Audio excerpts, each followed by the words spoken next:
All right, guys, welcome back to the channel. Welcome back to the stream. Welcome, if you are new here. Welcome to Press X Podcast or Press Cross Podcast if you want to be technical about it. I hope everybody is doing well today. Appreciate you waiting patiently for the intro to finish up. Gaming Survivor said, "What's up? Have a fun stream. I can't join today," but he did leave us a song, which maybe we can play at the end of the stream. Thank you for that, Gaming Survivor. Michael Werneth says, "Get them likes high, and maybe you'll get a big boss emblem or a member drop." Guys, Michael is tasking you once again. He is once again asking for you to hit the like button. I don't know how high we're going to be able to get the likes today, because things are really slow. Like, I mean, really slow. I've been doing this for a long time, and what we're seeing over the last week and a half or so is unusual, to say the least. I don't recall a time where the news was this slow. Maybe it's because we're building up to the Game Awards. I'm not sure. So I don't know what the viewership is going to be like today, but we will try our best to get those likes as high as we can. Michael seems as though he will bestow some membership gifts upon you all if we get the likes to, I don't know. I'm going to say even getting it to 100 this stream would be a big success. Just being honest. Irfan, what's up? Yeah, you didn't get thrown out. I ended up canceling yesterday's stream because I realized kind of at the last minute that we were just going to talk about the exact same topic that I discussed on the last stream, and it would be a literal repeat. Although, we do discuss similar topics on a rotating basis, but I didn't want to do it literally back to back like that. So I apologize for that.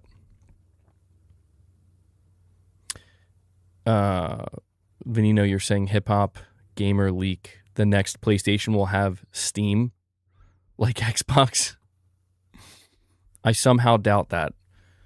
Yeah, I'm not so sure about that one, man. I mean, don't get me wrong. Things are definitely changing, but that would severely hurt PlayStation and their entire business model if they did that. So yeah, I'm gonna say, just insert Ron Burgundy. I don't believe you. Just being honest. Mini Tom, you're saying it's my birthday tomorrow. Well, I hope you have a good birthday, Mini Tom. Why would Venom be announced?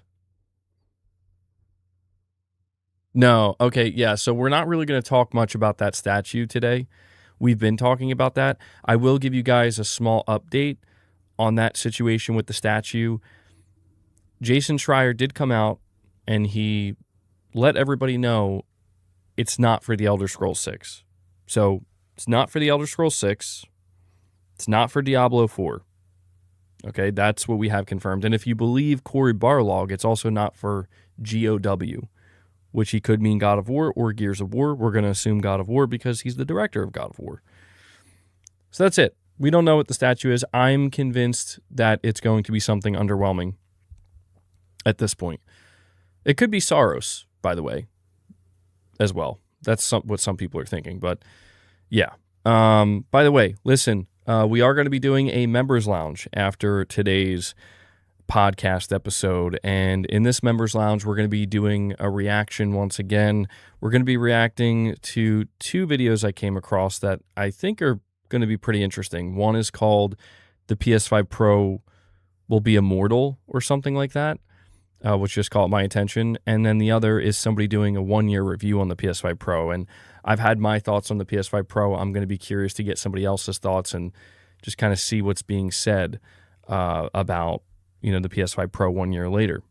So again, that's going to be a members lounge. If you are a member, you will have access to that. Please tune in. But there is a chance over the course of this stream you could become a member, of course, but you may get gifted a membership. We will see.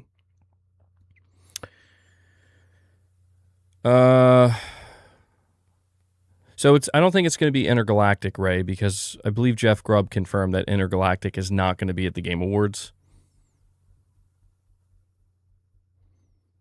Jason can't say what it is, but he's trying to tell us what it isn't. Yeah. I think he can say what it is if he really wanted to. You know? We were talking about the idea of it being Cory Barlog's new game.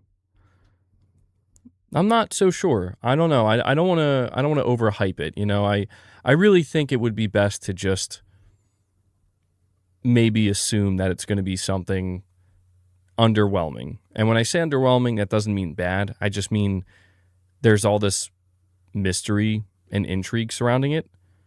And I just think it's like, well, you know, if it's going to be for something that nobody expected, a smaller game, people are going to be like, oh, dang, I really thought this was the big one. But I'm going to give you a quick rundown of the topics that we're going to be discussing over the course of today's stream.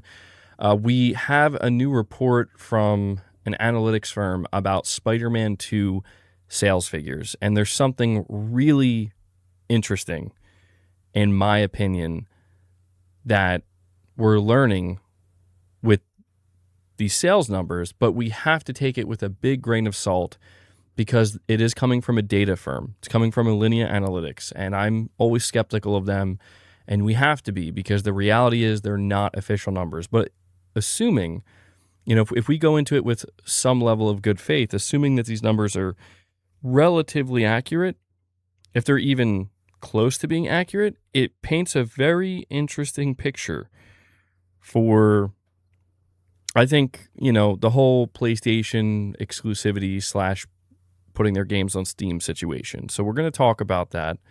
And I wanted to talk also about Venom, and I just kind of wanted to ask the question. Again, things are very, very slow right now, especially with PlayStation. There's like nothing happening whatsoever.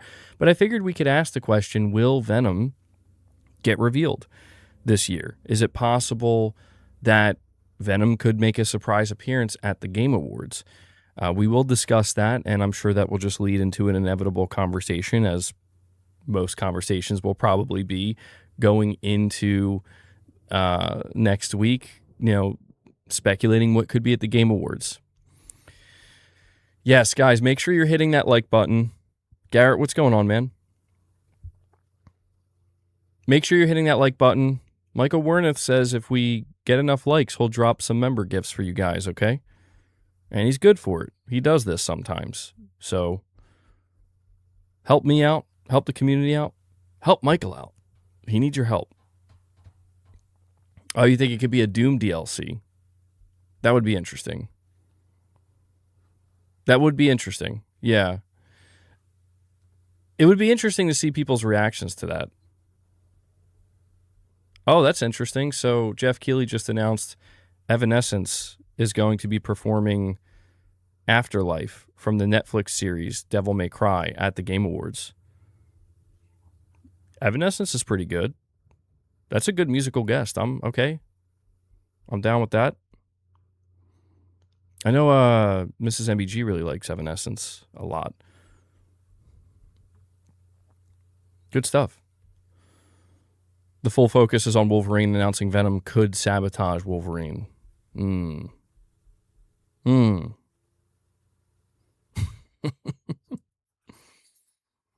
Yeah, I've seen multiple people say that they're hoping it's going to be Devil May Cry 6. It could be. But I'm not going to speculate much more about what that statue will be specifically, only because multiple things have been ruled out, and I think at this point it's running the risk, and there's a kind of danger of like people having a very high expectation, you know? And Metal Gear Ray comes in. Ray kicks us off today. He says, I'm going to be the one to drop the first 5 member gifts. Let's get some W's in the chat for our good friend Ray. You know I appreciate that, buddy. Thank you. But that was some fancy shooting. I always have to give you that soundbite. You're pretty good. I have to give you that soundbite now that you're I guess an MGS1 soundbite would be more appropriate for you, Ray, since we call you Metal Gear Ray. But I do appreciate it. Thank you for kicking that off.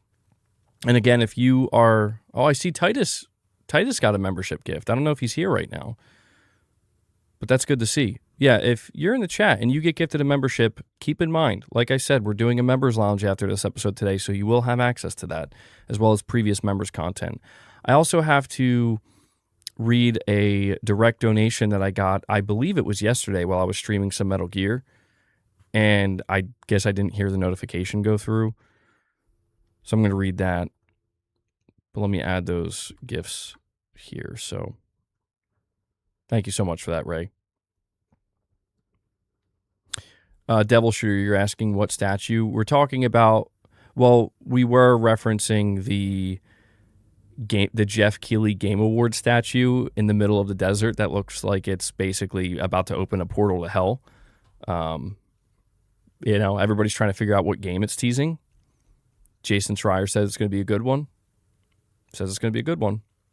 Now, I did get a direct donation from Jay 17 hours ago, just Jay.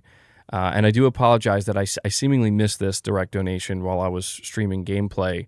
But he says, I know this is not on the docket for today, but any thoughts on the rumor that PlayStation is going to have Steam on the PS6? So, yeah, I apparently was just informed of this as I started the stream up today. I'm going to say that's not happening, and I wouldn't even entertain that. I wouldn't. Because it's not going to happen. I think most people know why that wouldn't happen, but Steam being on PlayStation would quite literally risk collapsing Sony's business model. Sony's business model is you buy a PlayStation console, and that PlayStation console gives you access to their storefront digitally or physical games if you still prefer to buy physically. But because most people are buying digital, we'll just say, the digital storefront. And what that means is that everything you do on PlayStation goes through Sony. So if you want to play Fortnite, sure, Fortnite isn't made by Sony. If you want to play Fortnite on the PS5, free to play, download it. But hey, you buy a microtransaction, you buy a skin, 30% of that goes to Sony. You want to play Call of Duty, you want to play GTA, you buy a game, any game, 30% goes to Sony. If Sony puts Steam on PlayStation, they lose that. Now, does that mean everybody would stop using the PlayStation Store? No. But I'll tell you what, if there's 85 million users, well, what is it? They said there's like 119 million users on PlayStation between PS5 and PS4. I mean, if even like 10 million of those users are like, oh, I have access to Steam on my PlayStation, I'm going to use that instead, Sony makes no money. Unless you buy a PlayStation game through Steam on the PlayStation console. Again, this is why people, when they look at what Xbox is doing, some people are a little bit confused by it because it's like, well, doesn't this hurt Microsoft? And it's like, yes, it does. But Microsoft has decided that that's okay because that's not their main priority or objective anymore.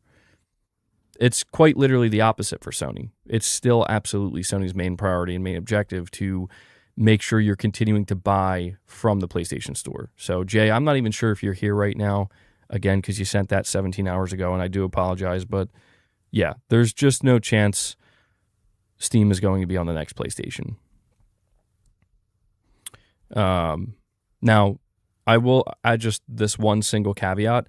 Unless there's some type of situation that occurs with Sony where, like, I don't know, there's a bunch of pressure put on them, like kind of like what happened with Epic Games and Apple, and how, if I understand correctly, Epic Games basically took Apple to court, and it ultimately resulted in them having to kind of loosen their restrictions and open up a little bit and not be, as closed off and as much of a walled garden. I don't understand the ins and outs of it because I haven't been paying close attention. That's my general understanding of it. a similar situation could potentially happen with Sony in the future. And if that happens, that could change things up a bit, and that could force Sony's hand. But until that happens, there's no chance Sony puts Steam on PlayStation. And we have Petrov using his milestone chat. He's been a member for 5 months. Thank you for that, Petrov. He says, keep up the good work, MBG. The statue is Path of Exile 2. I've seen that floating around a lot, and I'm not familiar with that game. Like I'm, it's just not in my wheelhouse. But I've seen multiple people say that that's exactly what it's for. And yeah, it very well could be. So, by the way, another topic we're also going to discuss at some point today is the new gameplay footage of Resident Evil 9. It's only like 30 seconds, probably less than that, probably like 20 seconds, but it's the first combat footage we've seen. And it's looking really good. It's looking really, really good. It's looking promising. Leon is real. No, I'm just kidding. As of right now, still no Leon, but come on. We have to believe. We have to believe. The only time I'll believe Leon is not in Resident Evil 9 is if the Game Awards happens and he's not revealed. If that happens, then I will believe, okay, Leon's not in this game. Same source says huge Nintendo IPs coming to PC in 2026. Oh, really? Okay, yeah, that's not happening either. I mean, it's getting a little crazy out here. Mr. B, you're saying, I think Steam would undercut the PlayStation Store a lot, and I just don't think Sony would allow it. Yeah, exactly. The reason why Microsoft is allowing it is because not to put it too harshly, but they've accepted defeat. Like, they've accepted that they're not going to be able to reach the high volume, I guess you could say, of hardware sales that Sony and Nintendo have. And that they've seen quite the opposite. They've seen a complete collapse of their hardware sales. And so you couple that with the fact that Microsoft is more focused on being publisher first. That's where their bread and butter is now. You can kind of understand why they would actually want to leverage Steam. In fact, I would go as far to say that if Sony was open to it, Microsoft would allow the PlayStation Store on their Xbox Magnus. I don't know if Sony would do that. I don't think they would at all. But I think Microsoft would be like, yeah, that's fine. The more the merrier. No chance Sony would do that, by the way. But Leo Jimmy, you're saying PC ain't the answer for nobody. So Leo Jimmy, you're telling me you're a PC player. Raphael says the way Xbox lost the war, or the console war, it's only a matter of time before Sony's going to lose to Steam as well. I'm not so sure about that, Raphael. I'm not so sure. I know a lot of people believe that, but I think the people who believe that, they don't fully understand how significant PlayStation's position is.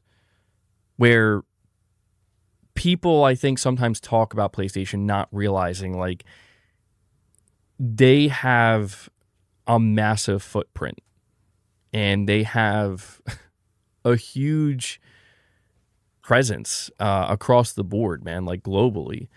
And they've really hit a level of mass market success that frankly only Nintendo has achieved as well. And I'm not saying that Valve couldn't become, or Steam, I should say, couldn't become a more serious threat to PlayStation. But, I've watched this entire generation unfold, and this is going to help segue us into our first topic, talking about Spider-Man 2. I've seen people this entire generation basically saying oh, I'm done with PlayStation and I'm moving on, or I'm going to PC, I'm going to Steam. And I'm sure that's true to a degree, but then when you look at the end result is PlayStation is doing better than they ever have. The PS5 is still selling amazingly well.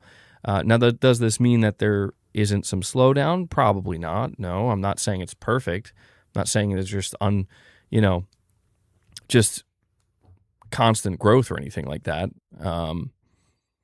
But I just think people need to understand that many more things have to happen in order for that situation to become a reality. Because I do try to remind people, as we're about to discuss, that Sony is still putting, unless, we got to give it like a year or two, but Sony is still putting their games on PC, on Steam. Sony wouldn't do that if they thought Steam was a competitor. Sony would not do that. If they thought Steam was a threat to their business model, they wouldn't do it. Or they would have stopped a while ago. So, we'll see what happens on that front, but I do have something interesting to go over here with you. No, hold on. Let me get this out of the way. Yeah, so we have Alinea Analytics once again. And again, before we go over this data, I'm always going to emphasize this is an analytics firm. These are not official numbers from Sony, but Alinea is trying, they're trying to become relevant by offering certain data. And so just take it with a grain of salt. But there was something in here that they revealed that I thought was really fascinating about Spider-Man 2. And it definitely bleeds into the conversation directly that we were just having about Sony and Steam. And before I do that, guys, once again, make sure you're hitting that like button. We're almost at 50 likes. I'm going to keep asking you to hit that like button because Michael Wernick demands it. He says he'll drop some membership gifts for you guys. I'm not sure how many likes we have to hit. I don't know if it's like 75. I don't know if it's 100, but just make sure you're hitting that like button. It definitely helps. But it says here, Spider-Man 2. Spider-Man 2 has sold 16 million copies on the PlayStation 5 and 700,000 plus copies on Steam. The Steam numbers have been softer than the first Spider-Man game due to diminishing returns for PlayStation games on Steam. Yet, the PS5 version of Spider-Man 2 still sells between 100,000 and 200,000 copies per month. Spider-Man 2 is one of those evergreen games that just keeps selling. It's a go-to complement to new PS5 consoles, and it will have sold another 1 million this quarter when all is said and done. Now, this is very interesting data, potentially. Devil Shooter, you're saying, MBG, I bought a 5060 Ti PC. Sony, go ahead and bring all the exclusives over. I'm ready. Devil Shooter's ready, bro. Congrats on the new PC, man. This data, again, is not official, but if it's anywhere remotely close to these numbers that Alinea is putting out here, this, I think, gives us a much better idea of what's going on with PlayStation in terms of exclusives and how they're selling on their own hardware on the PlayStation 5 and how they're doing on Steam. So, first of all, they say Spider-Man 2 has sold 16 million copies on PS5. That's a lot. I mean, it's been on the market for about 2 years. It's been about 2 years, right? It came out October 2023. So it's just a little over 2 years, and it's seemingly on its way to becoming a 20 million seller, potentially, which is huge. But it's also Spider-Man. So it's like you would expect a game like Spider-Man to be one of Sony's biggest sellers. And so that's good. But the real shocker here, and to me this is the shocking part, they say it sold a little over 700,000 copies on Steam. Now, I had suspected, based on, the peak concurrent player count that we saw for Spider-Man 2 on Steam, that it didn't really do that great. I think it peaked at 28,000 players. And it's like, that's fine, but something tells me that this game is not selling that great. Certainly not what you would assume a game like Spider-Man 2 would do, right? On a platform as big as Steam. But here's the thing that really caught my attention, where I'm like, okay, this is interesting. They're saying it sold over 700,000 copies on Steam, and it sold softer than the first Spider-Man game. So sales on Steam for Spider-Man 2 have basically come to a crawl or pretty much stopped. However, on the PS5, it's still selling between 100 and 200K copies a month, and it's going to sell 1 million on PS5 in the next quarter alone.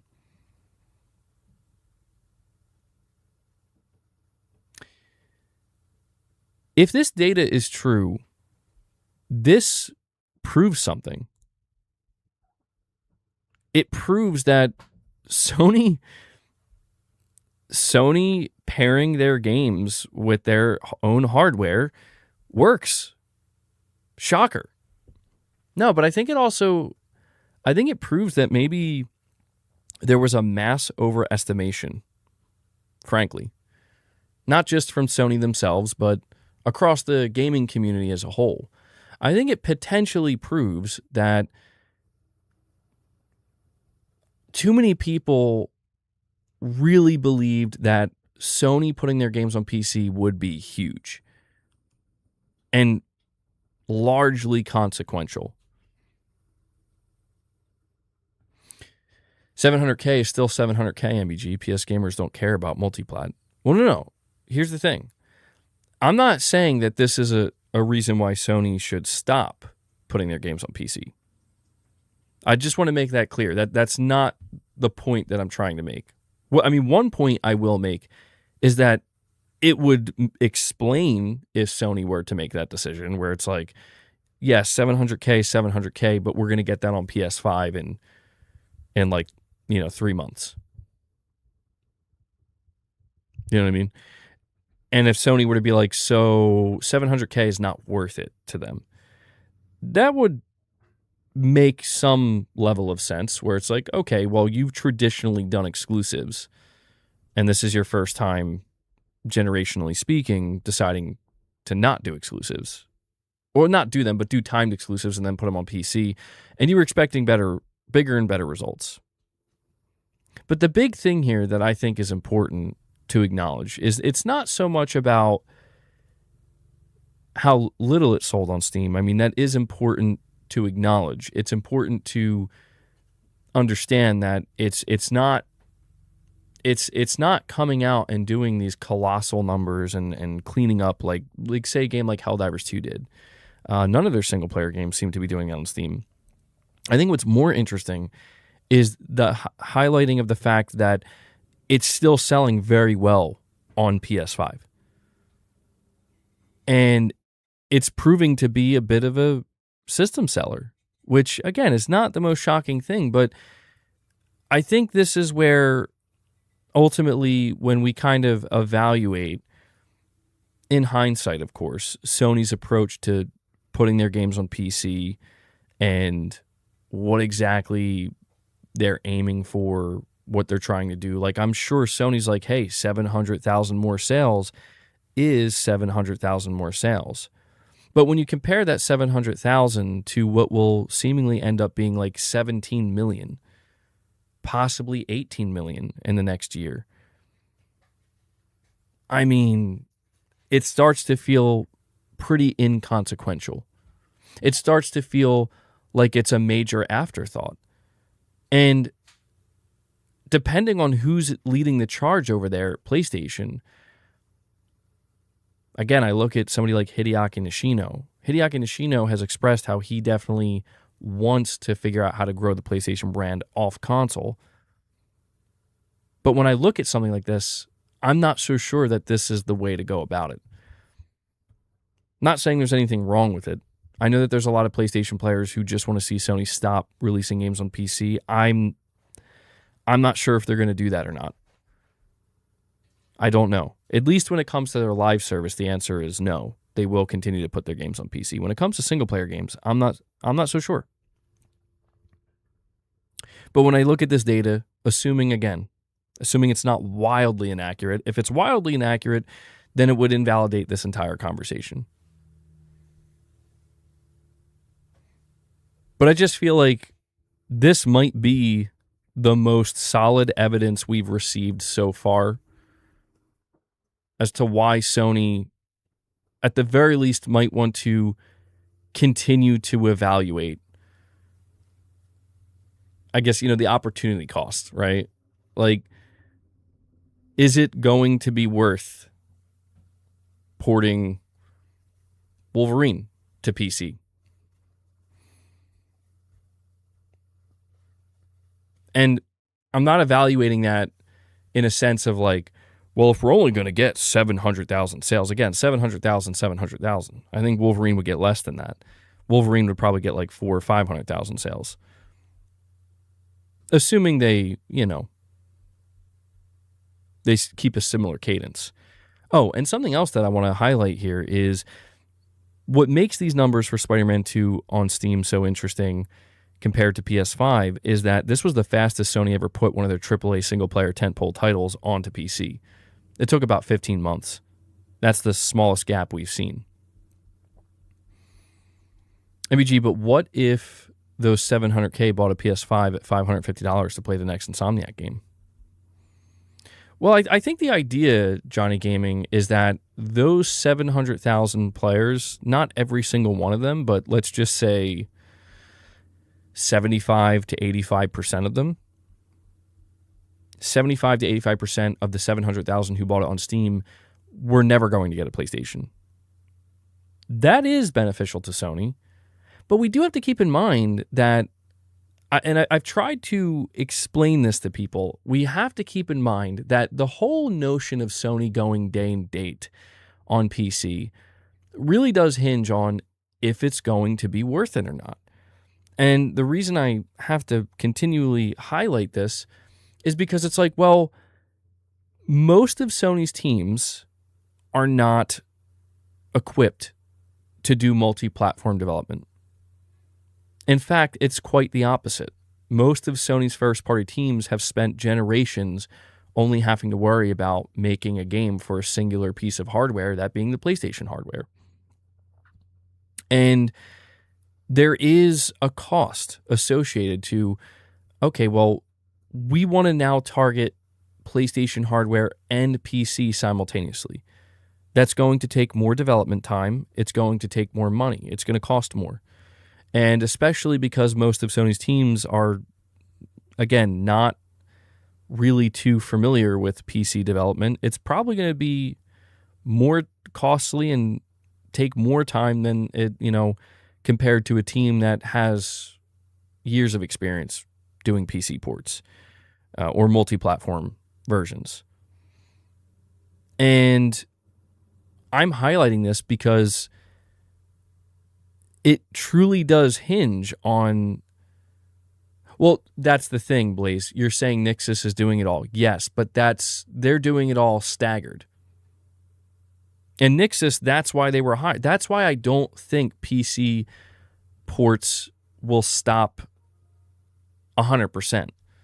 Because, yes, they bought this studio where that's their expertise. Nixus, their expertise at this point is they're a port house and a support studio. But I guess I'm just trying to say that Sony has to evaluate this carefully. And it's like, well, if we want to demand, let's say, Naughty Dog or Insomniac, we want them to drop their games day one on PC alongside console, we're going to be asking more of them. The games will probably take a little bit longer, and it will be more expensive.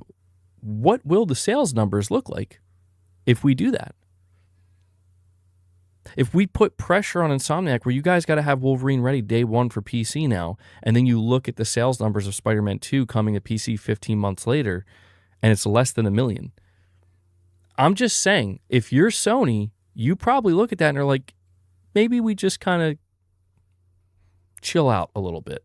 Maybe it's not worth putting that type of pressure on. And we have Leo Jimmy with a $10 super chat. Thank you so much for that, Leo. He says, MBG money, this time or the time and resources it takes making and porting to PC, it could all go to making new games or helping finish games in production. Screw PC. Focus on yourself and solidify your devs. Interesting take, Leo. And I think a lot of, PlayStation players where that's where they play and they're not worried about PC, I think they have that mentality as well. And, it's considered, I think, an unpopular opinion at this point because there's this proliferated notion that games just need to be everywhere. All games need to be everywhere. And if you don't view it that way, it's antiquated. I think that's how Microsoft put it.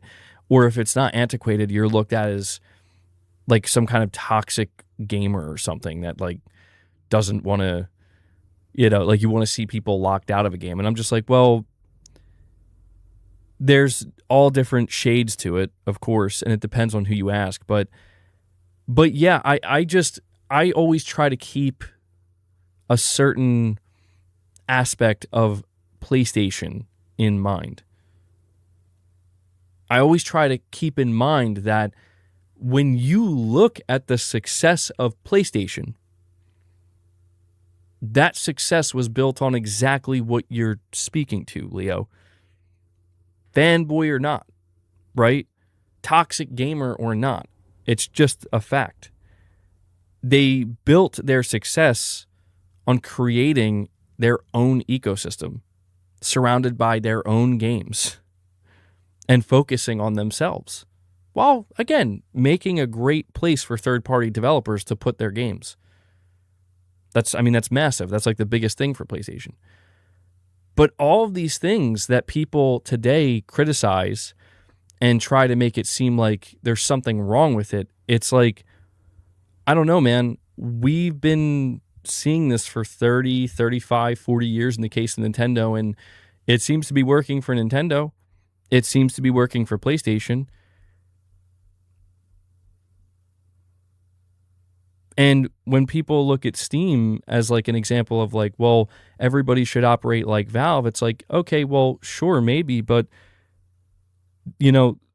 why would you expect other companies and other businesses that, again, they have found their own level of success doing it differently than Valve?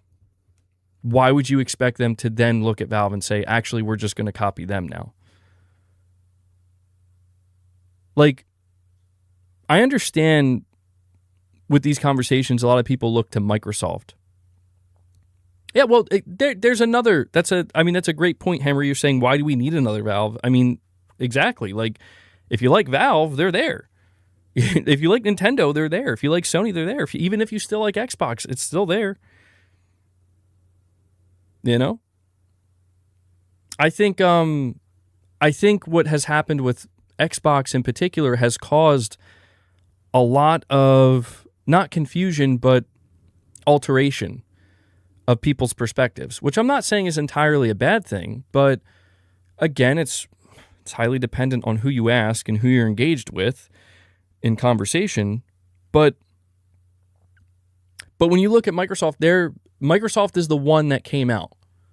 You remember how, like, when Sega had to exit the console market, there was no spinning it, right?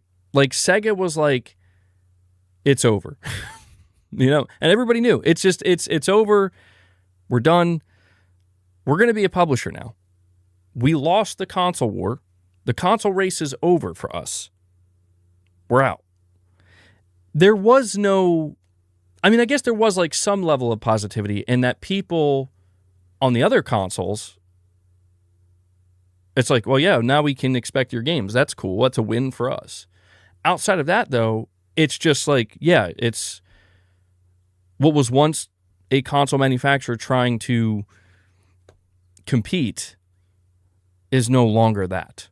Now they are simply a publisher. The reason why I'm highlighting this is because what happened with Microsoft, they took a different approach to a degree where they're trying to spin it. And it makes sense that, Microsoft is a very large company. Xbox is still a big brand. It makes sense that they need to spin this as a positive. You can't have people dwelling and focusing on the negative. But one of the ways in which they've tried to spin this is it's like, well, let's turn exclusivity over on its head.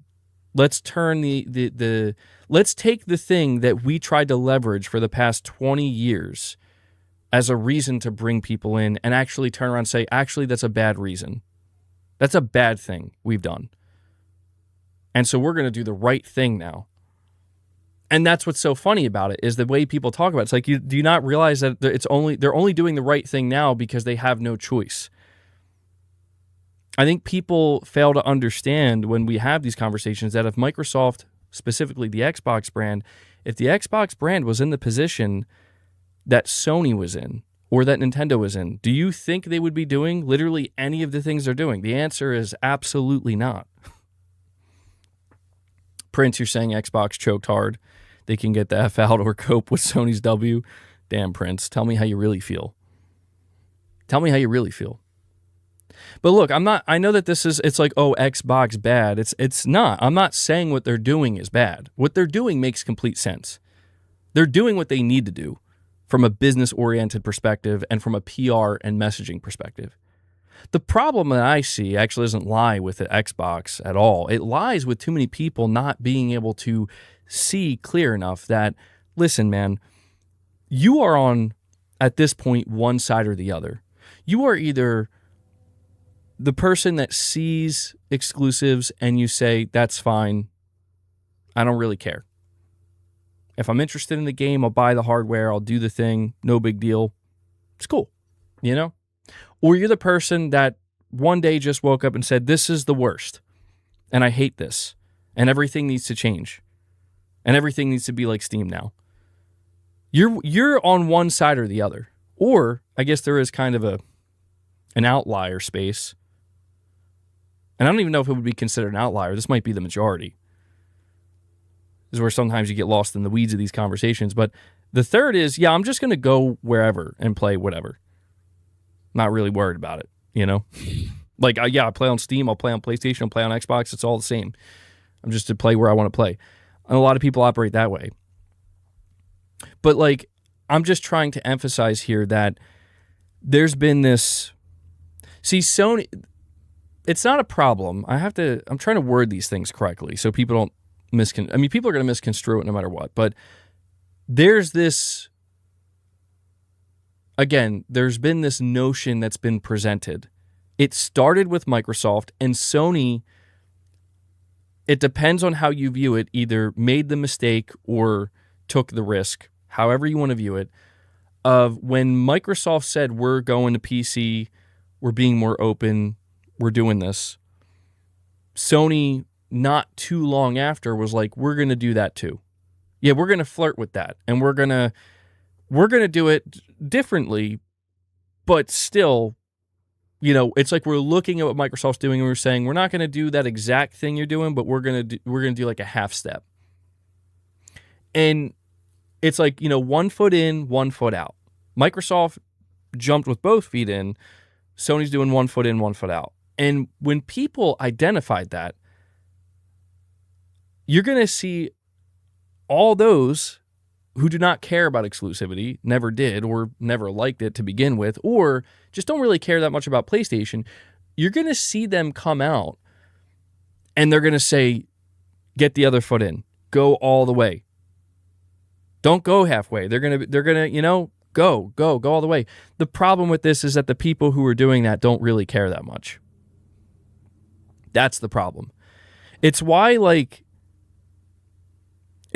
at the end of the day, and people don't realize this, excluding Call of Duty, I need to emphasize that, excluding Call of Duty and Candy Crush and the Elder Scrolls. I mean, I'm excluding the major tentpole guaranteed hit franchises that Microsoft paid $80 billion for, excluding those, but talking about every other franchise, every other game.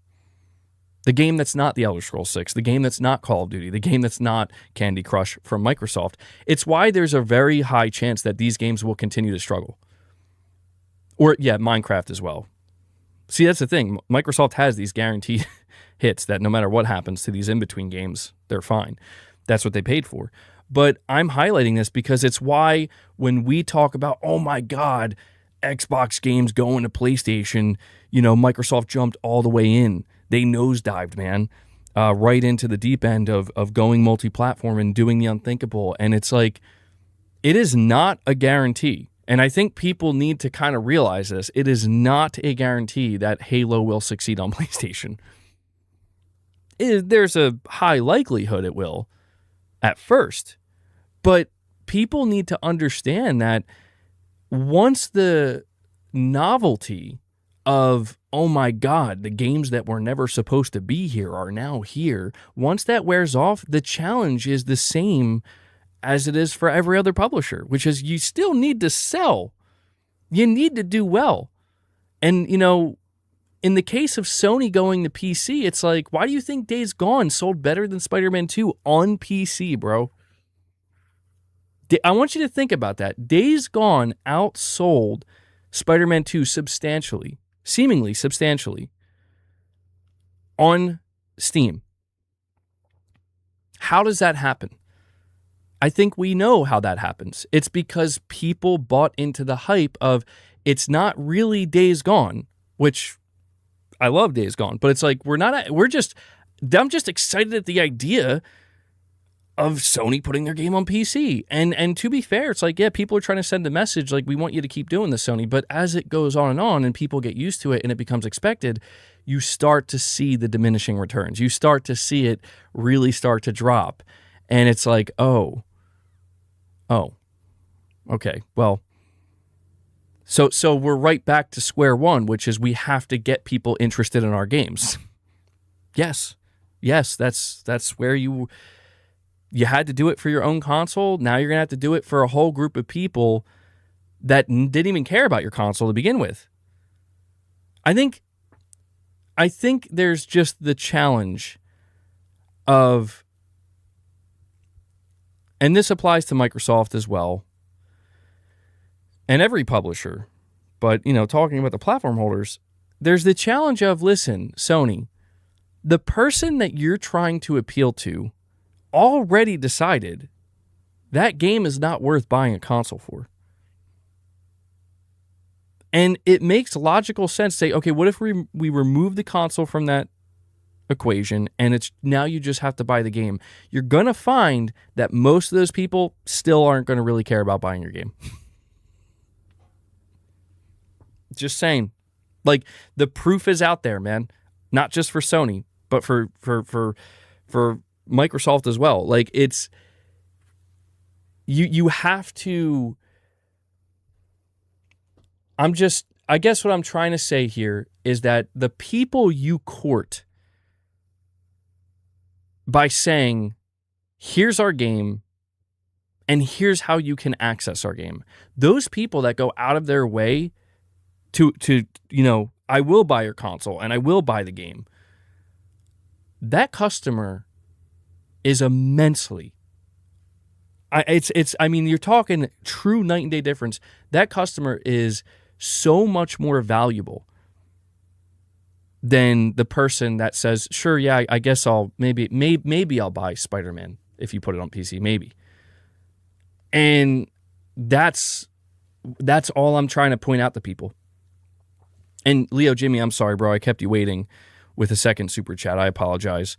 You're saying now MBG money, since Microsoft bought those studios, they are needed. They have a responsibility to keep producing games, but Sony cannot follow the route Microsoft did. It would be detrimental to the PlayStation console. I'm largely in agreement, Leo. I do think that there are certain pages that Sony can take out of Microsoft's book, but they have to do so, again, strategically and thoughtfully, and they have to especially understand that there are pages that you have to look at for Microsoft's book that are going to be only detrimental to you. Like, that's why the whole conversation we were having earlier about Steam being on PlayStation, it's like that's not real. Like, that's not something Sony would do under any circumstances other than you are literally, legally, you now, for some reason, like, you have to do this. Like, it would be illegal to not do this. You'll get in trouble. They would not do that. And that's because what Sony identifies there is, so wait, Microsoft, let me get this straight. You're going to make a really expensive console that when people buy it, they're going to have access to Steam, but through that, any purchases they make on Steam through your console PC hybrid, like okay, I'm going to buy the Xbox Magnus, and then I'm going to buy Sony's games through Steam. Do you know who gets money from that? Not Microsoft. Sony gets money from that. Valve gets money from that. The only money Microsoft could potentially get from that is at the point of sale of the console. If it's like we're selling the console at a profit, which would be, again, in line with what they're planning with how expensive it's going to be. But in terms of software sales, that's why I'm saying, like, that's what you're looking at with Microsoft. Sony would, like, I want you to imagine a scenario where Sony's like, yes, buy our console for $400, $500, $600, and then go to a different storefront, buy a game that's not ours, and then we get $0 for that entire transaction. It is quite literally the antithesis of what Sony has built their platform on. And that's why I'm saying, like, there are some things that I think Sony can look at that Microsoft is doing, just like they can look at some things that Valve is doing with Steam and take some notes, figure out what works for you, what's going to work for your business and make sense, and what your customers can benefit from as well. And, a mutual benefit between your business, the way you run it, and your customers, but also identify that there are just some things that if you do this, it's like some things it's just not even a risk. It's like that's just going to hurt you. And, that's why, like, the truth is a lot of PlayStation fans,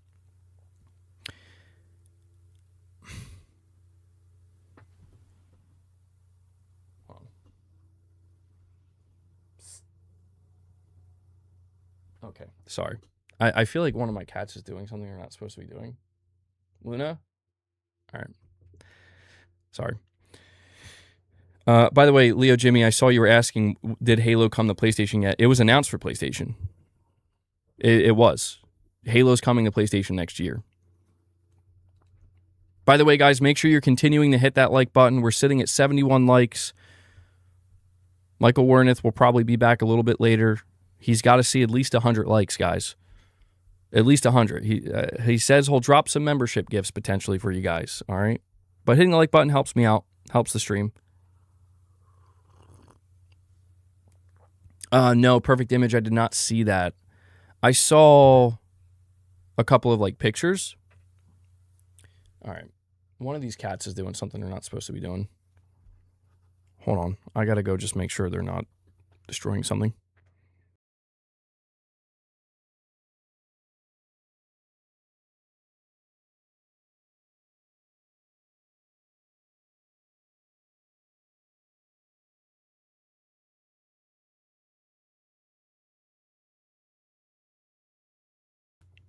Yeah, Luna was misbehaving. All right. Where was I? Remember when people were claiming that subscriptions were the future? Sony dodged a bullet by not going all in with subscriptions. Exactly, man. Sony understands as a corporation, of course, that, like, they don't get to necessarily fully determine the future.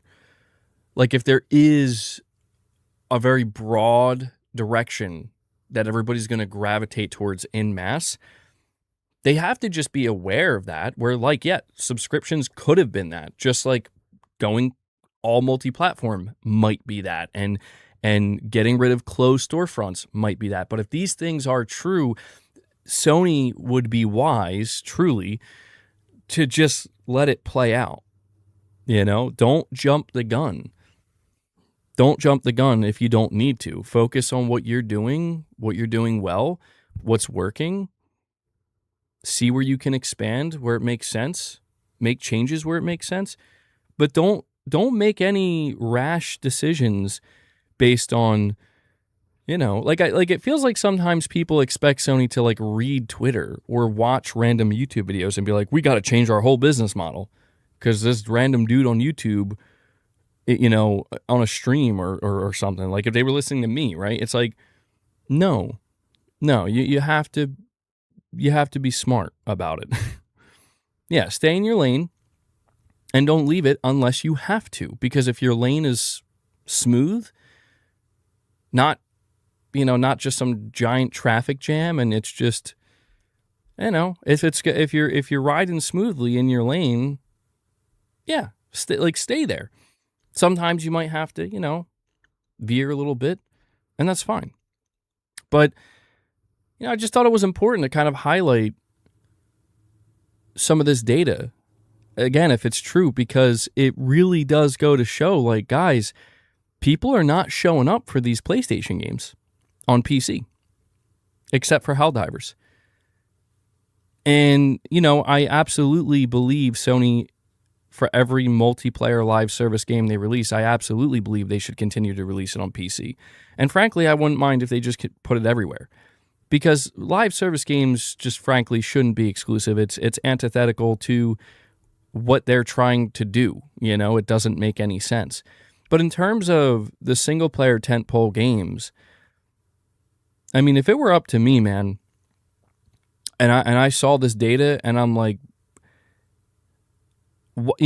we should probably stop spending so much time and effort trying to appeal to a group of people that don't care about our games and don't really want to play our games.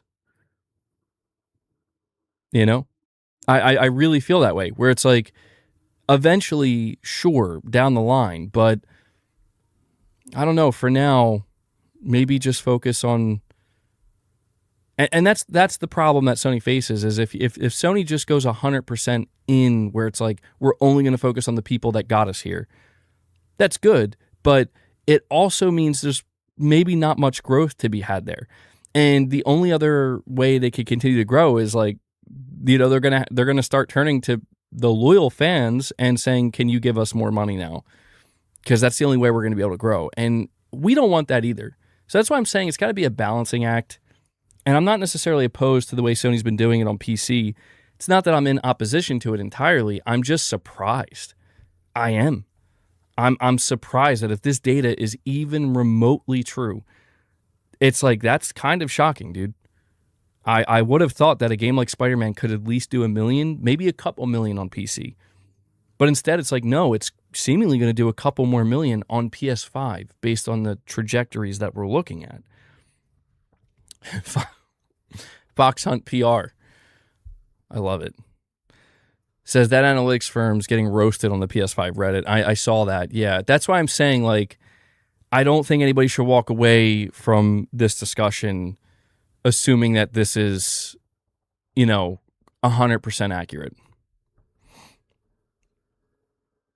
Oh, here's another one. I think this is also from Alinea. Says, according to one analyst, Call of Duty as a franchise is underperforming in 2025 due to a variety of factors. Reese Elliott of Alinea Analytics said in an interview that some of the factors that he believes are contributing to Call of Duty's decline include community burnout, questionable creative and business decisions by Activision/Microsoft, and strong competition. In terms of the competition, Elliott called out Battlefield 6 and Arc Raiders, along with Fortnite, which recently had a popular Simpsons season and launched its positively received Chapter 7. Quote, Xbox dropped the ball on the wrong year, as this year saw some of the most exciting shooter releases in years. Attention is scarce. Elliott went on to say that players are becoming increasingly dissatisfied with Call of Duty's lack of innovation. Prior to Black Ops 7's release, Elliott said people would buy Black Ops 7 even if they complained about a lack of innovation, because many people buy new Call of Duty games yearly as a part of autopilot purchasing. Elliott also predicted that Black Ops 7 would outsell Battlefield 6, but he made this prediction prior to the release of both games.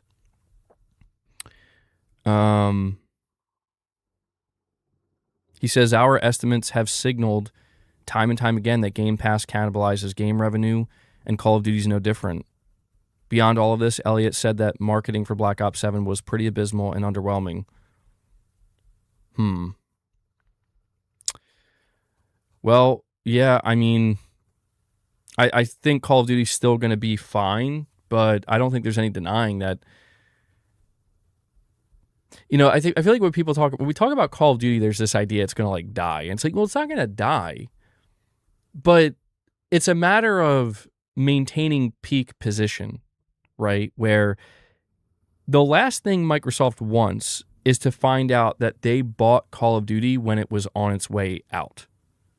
Or not out, down, right? Where I think next year's Call of Duty is going to be a real test for the franchise, and we're going to find out pretty quickly if there's any truth to this. Like, if there's any truth to the notion that Call of Duty is on its way down, it's not going to go away. It's always going to be here. It's always going to have a player base, but Microsoft's going to have to settle for much less.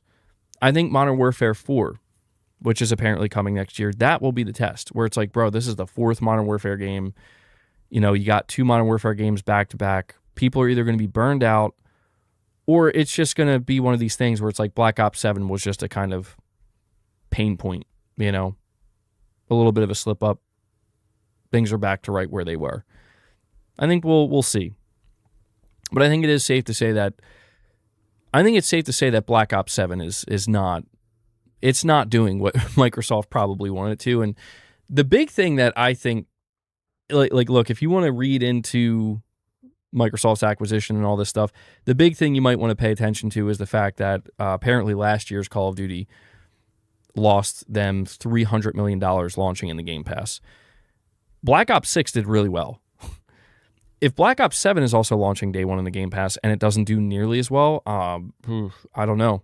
At that point, it's starting to look a little bit, I don't know, concerning, perhaps.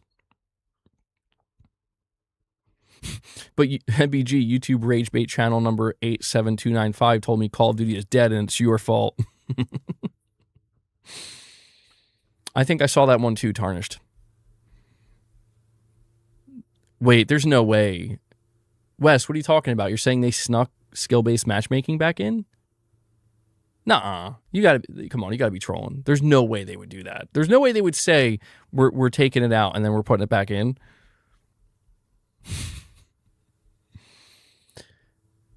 Garrett, you're saying Call of Duty is dead if you compare it to the past. Oh, yeah. I forgot about that. Call of Duty is also going to have to go up against GTA 6 next year. Oh, sheesh. Yeah, that's, I mean, two different audiences, I would say, but still, GTA 6 is the type of juggernaut release that you only see once in a lifetime, and I'm like, I don't know, man, you want to stay away from that. You want to stay away from GTA. People are still playing Modern Warfare instead of Black Ops. Well, I have a friend who is like going back and playing like Call of Duty 4, Modern Warfare, not World of War, I think like Modern Warfare 3, like the older games on PS3, because he's trying to get the platinums for him. And I mean, this is somebody who bought or I think plays Black Ops 7 through Game Pass, but even they're like, yeah, I think I might, you know, they're going back and playing some of these older games too. So yeah, I don't know.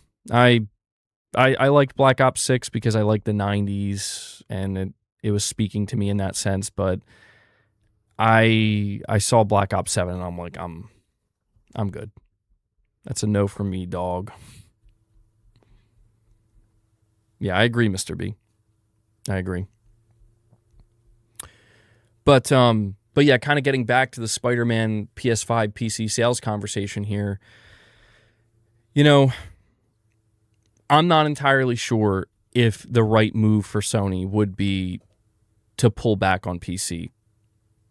But what I can say is, if it was me, right, if I'm in the position that Hideaki Nishino's in, I'm the president of SIE, I'm going to say, let's not worry about putting our tentpole single-player games on PC. Let's not worry about that.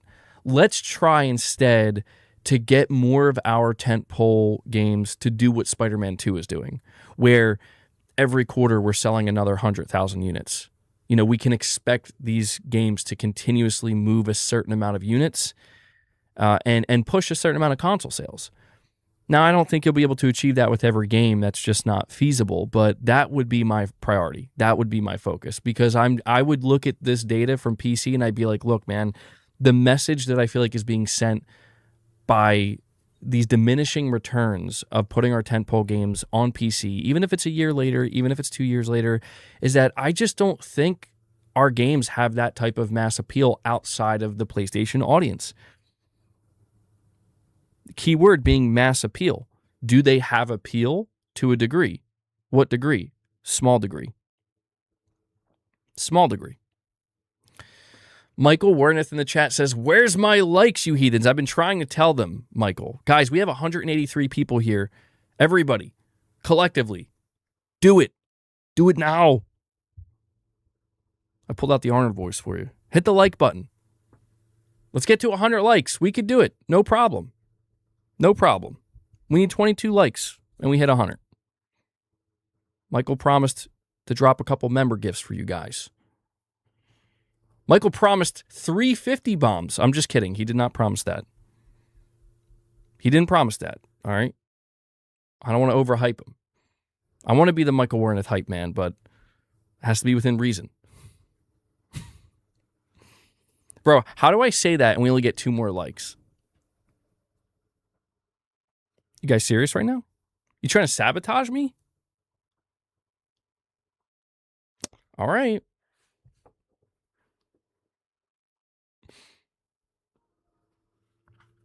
And we have a Fox Hunt PR with a super chat. Thank you, buddy. He says, I'll always stand by that most people who wanted to play Spider-Man 2 bought it at launch. PC players have consoles. They won't buy it twice. They ain't GTA. I agree with that. Yeah, the thing that gets me, Fox Hunt PR, never change your name, by the way.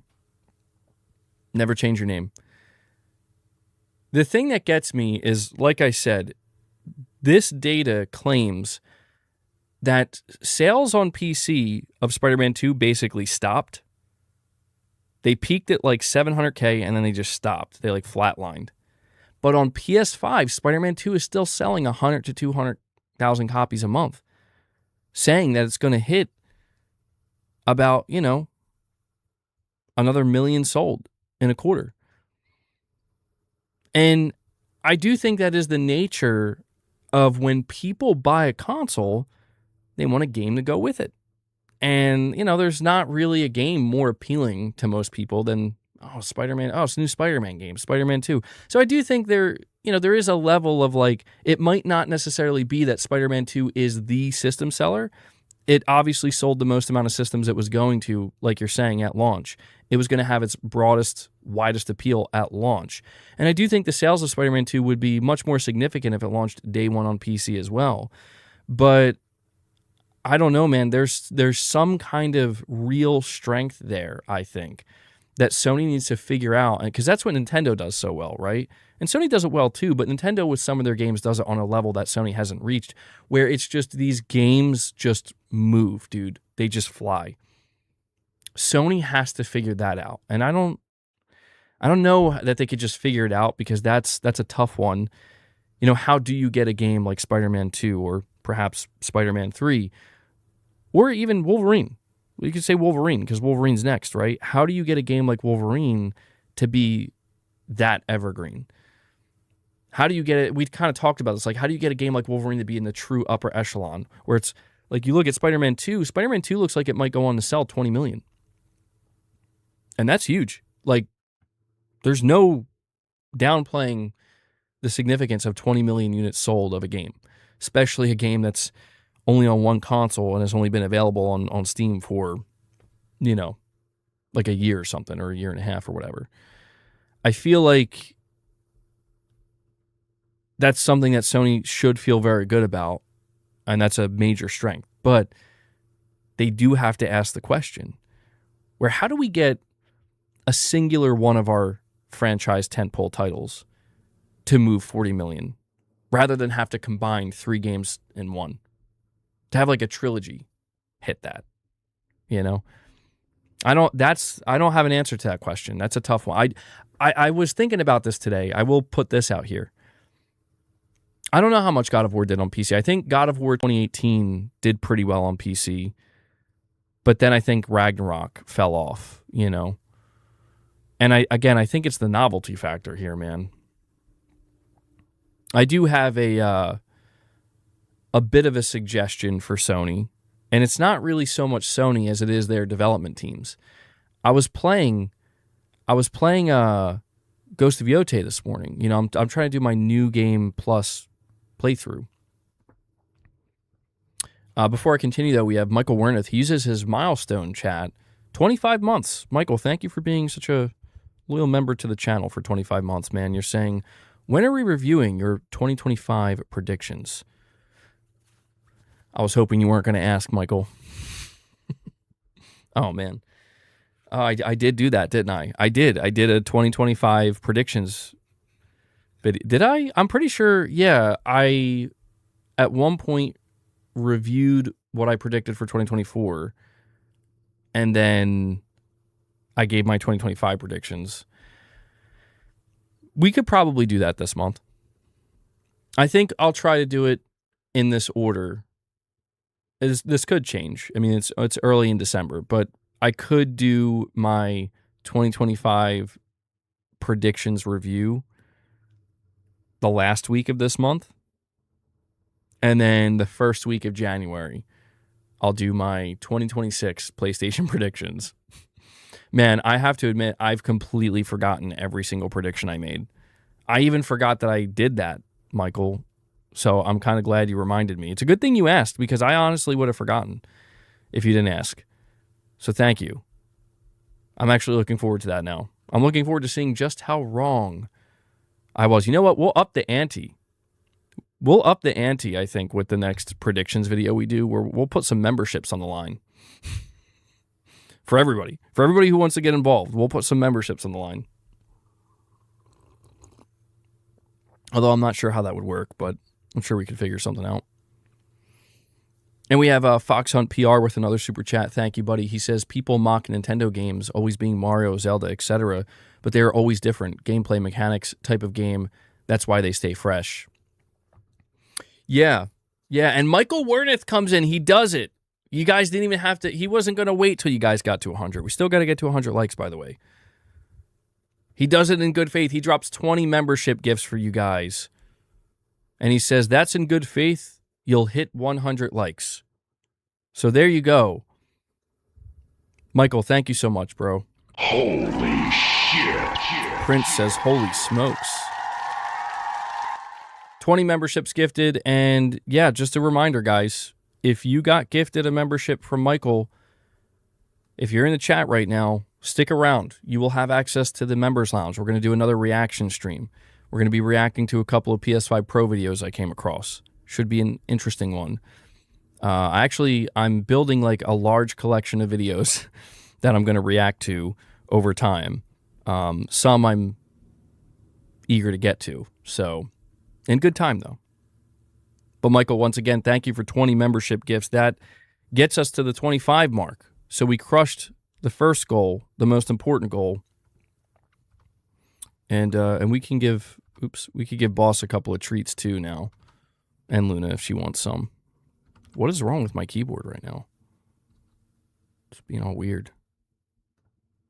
So there we go. There we go. 25 members gifted. I appreciate that, guys. Thank you for your support. You know, I'm fan-funded here. I can only do this podcast and run this channel the way I do because you make it possible. You guys are the sponsors of the channel. People like Michael Wernick, Ray, you know, even Fox Hunt PR.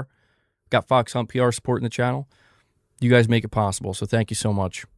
Couldn't do it without you. As a huge Metroid fan, I think that is the only IP that needs to be multi-platform. It's sad to see such a great franchise not selling well. Well, yeah, going back to what Fox Hunt PR said, I mean,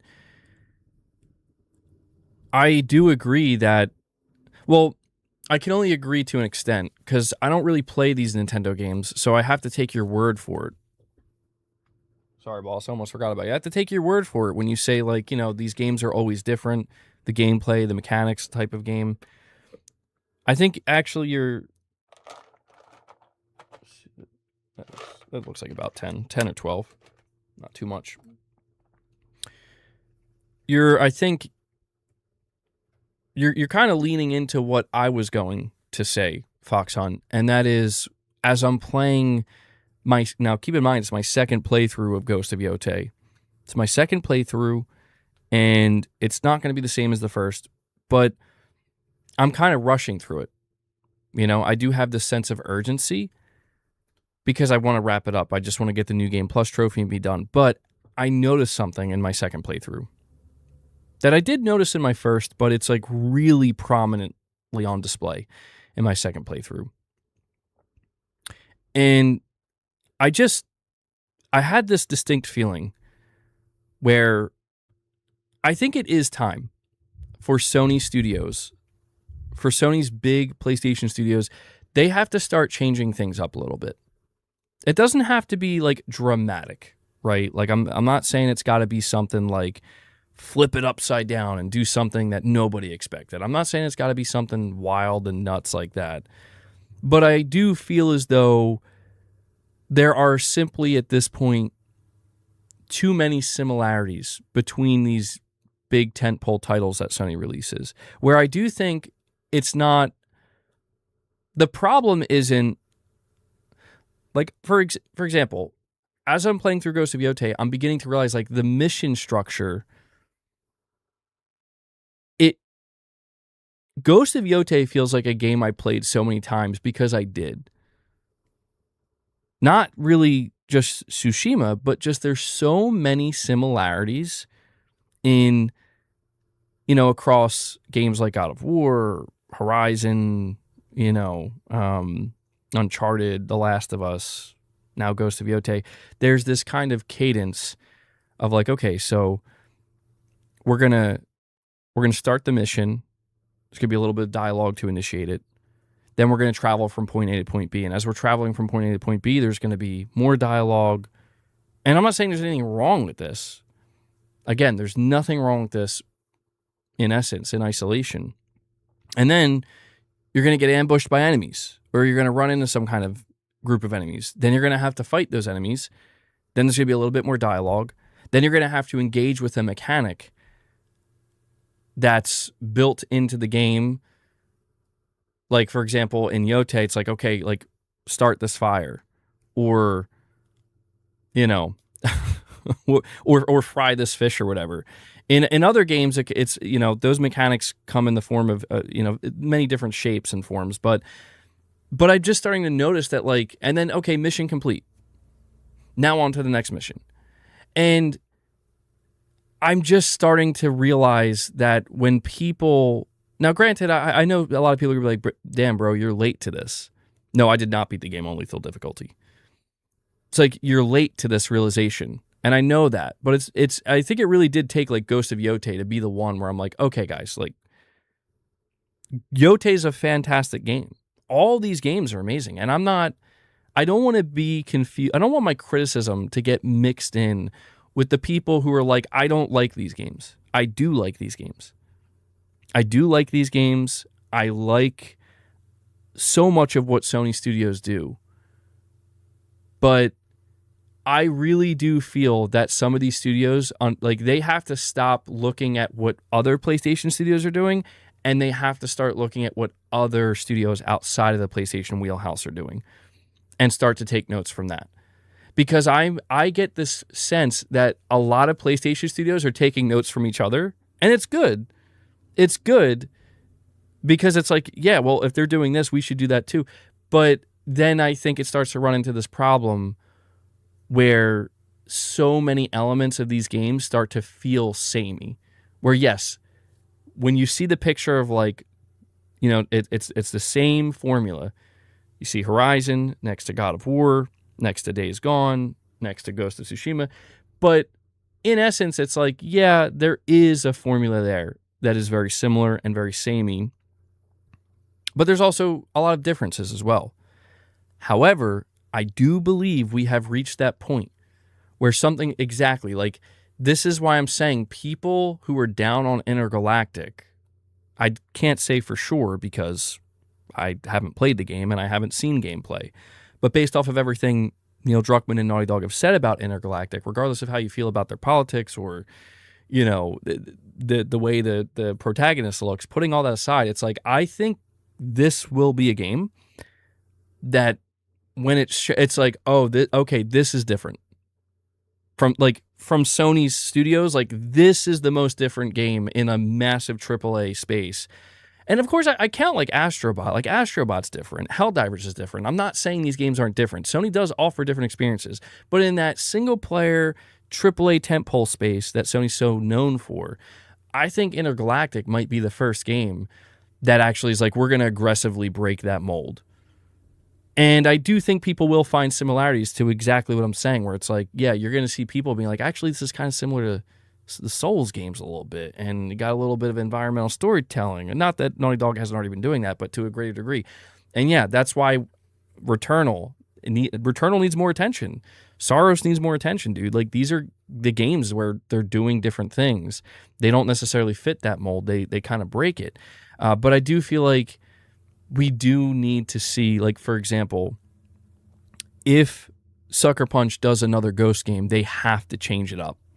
They have to. And when I say change it up, I'm not just talking about like the setting and the time period. I'm talking like they have to fundamentally change like some of their mission design. I want to see some innovation there. That I think that's all I'm trying to really communicate here, is that one of the things I want to see going into next gen with the PS6, knowing that there's going to be a whole slew of new big tentpole titles coming from these studios. I want to see some of these studios, whether it be Santa Monica, whether it be Insomniac, whether it be Sucker Punch, or all of them, I want to see them really try to change up the formula a little bit. And there's a risk there. They might try to change it up and people will be like, what the hell? Or that maybe they do a bad job at it. There's always a risk.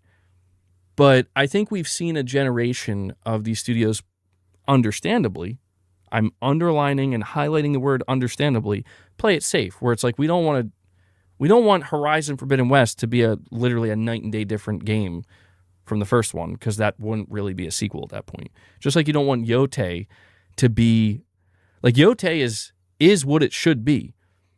The problem isn't that a lot of what you're doing in Yotei feels similar to Tsushima. The problem is it feels similar to Tsushima, it feels similar to Horizon, it feels similar to The Last of Us, it feels similar to God of War. That's the problem.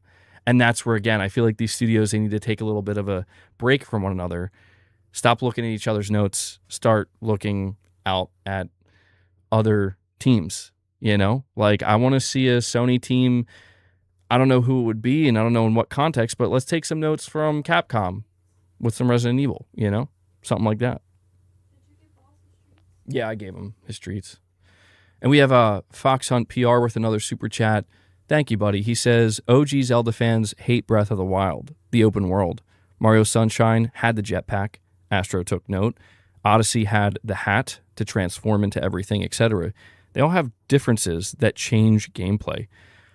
And yeah, even though, again, I'm not a Nintendo player and I don't really experience these things firsthand, I can appreciate that, even just based off of what you're saying, because it's like, that's actually kind of what I'm describing. I would like to see if Sony wants to continue these franchises. Like The Last of Us Part 3, for example, assuming that is a thing we get, it would be cool to see Naughty Dog really try to, I'm not sure how they would do it. That's the challenge, is I don't necessarily have the best ideas, or maybe even any ideas. If I was being paid by Sony and Naughty Dog to come up with ideas, I'd think a lot more about it. But I guess I'm ready for even like the next God of War. Like, I'm not saying you got to make Kratos feel completely different to play per se. I think there's just got to, I don't know. The more I think about it, the more I realize this is quite the challenge. But there's got to be something that is so deeply integral to the entire game, because it can't just be like they could go the route of like, we're going to do like smaller mini game type stuff and have like one or two areas of the game that feel completely different than the others. You could always do that too, but I have a desire where it's like, even with like Horizon 3, when I see Horizon 3, I'm sorry. I'm laughing because I don't know if you guys have been paying attention to Twitter, but I've noticed over the last couple of weeks, for some reason, Horizon Forbidden West, specifically the ending of that game, was trending and getting absolutely roasted, which I think was a little bit unfair, but like, basically people just talking about how it kind of goes completely off the rails. And I'm not going to lie, like, where people see a weakness there, I'm like, yes. I'm ready. Like, I'm ready to shout out to those who beat Forbidden West. You'll understand what I'm saying. I'm like ready to find out that I'm going to be fighting some kind of crazy machine or some type of boss in space as Aloy. I'm ready for it because it's like, does that make you, from a story perspective, go like, how did we get here? Yeah, it absolutely does. But I'm kind of ready for something like that, where it's like, if that makes the experience of playing Horizon 3 feel totally different in a good way, assuming they do it well, than Forbidden West and Zero Dawn put together, I'm ready for that. And I almost feel as though something like the Horizon franchise might need that at this point, where you're going to have these multiplayer games that keep the DNA of what they originally are or were, but I don't know. It's a fine line to walk, because what I'm describing, again, it can go horribly wrong and people will freak out. And it's kind of like you're saying, OG Zelda fans apparently hate Breath of the Wild. I'm not sure that's what you're saying, but they don't like the fact that they went open world. And I'm like, well, like how would people feel if Guerrilla was like, Horizon 3 is going to be linear? I mean, you're going to get so many Horizon fans that are like, are you kidding me? Like, you can't do that. But I'm kind of the mind, I'm like, yo, give it to me. I will play that. That sound like that kind of sounds more appealing to me. I would like to see a Guerrilla Games developed Horizon game that's linear, in the vein of something like Uncharted 4 or something, I mean, could a lot be lost there where it's like, actually, just this doesn't work? Like, this feels even more underwhelming or something? Sure, there's a possibility, but I don't know. I just give Aloy an assault rifle or something. I don't know. I'm just kidding. Don't give her an assault rifle, but I know I got totally sidetracked from, I guess this is a whole second topic I'm talking about, but we also have a super chat from Armani Pepsi Coleman, which I'm sorry I'm a little bit late to your chat. You're saying here, it's crazy we're talking about the Game Awards showing Rise of Hydra, and now we're only really a week away. I hope it shows, because we're at the end of the year. Yeah, Armani, I feel you, bro. I feel you. I'm going to be thinking of you during the Game Awards. I'm going to be like, I know Armani's watching, and I sure hope we get Rise of Hydra, because if we don't, Irfin's like, let it go, bro. No, I'm in agreement, though, Irfin. Like, I mean, if not the Game Awards, then this game has to be canceled. Like, why would this game not have something ready to show at the Game Awards? Something. Even just if it's another cinematic trailer. Just something that remind people that this thing exists. Because Armani knows it exists, but Horizon 3, Aloy will go to space, but it will be like a couple of missions, not the whole game. Yeah, I think of like Spider-Man 2. So naturally there may be some spoilers in this conversation because of some of the stuff we're talking about. My assumption is that if you're still here, you've completed these games, or you just don't care about the spoilers. But just a, slight spoiler warning for some of these games.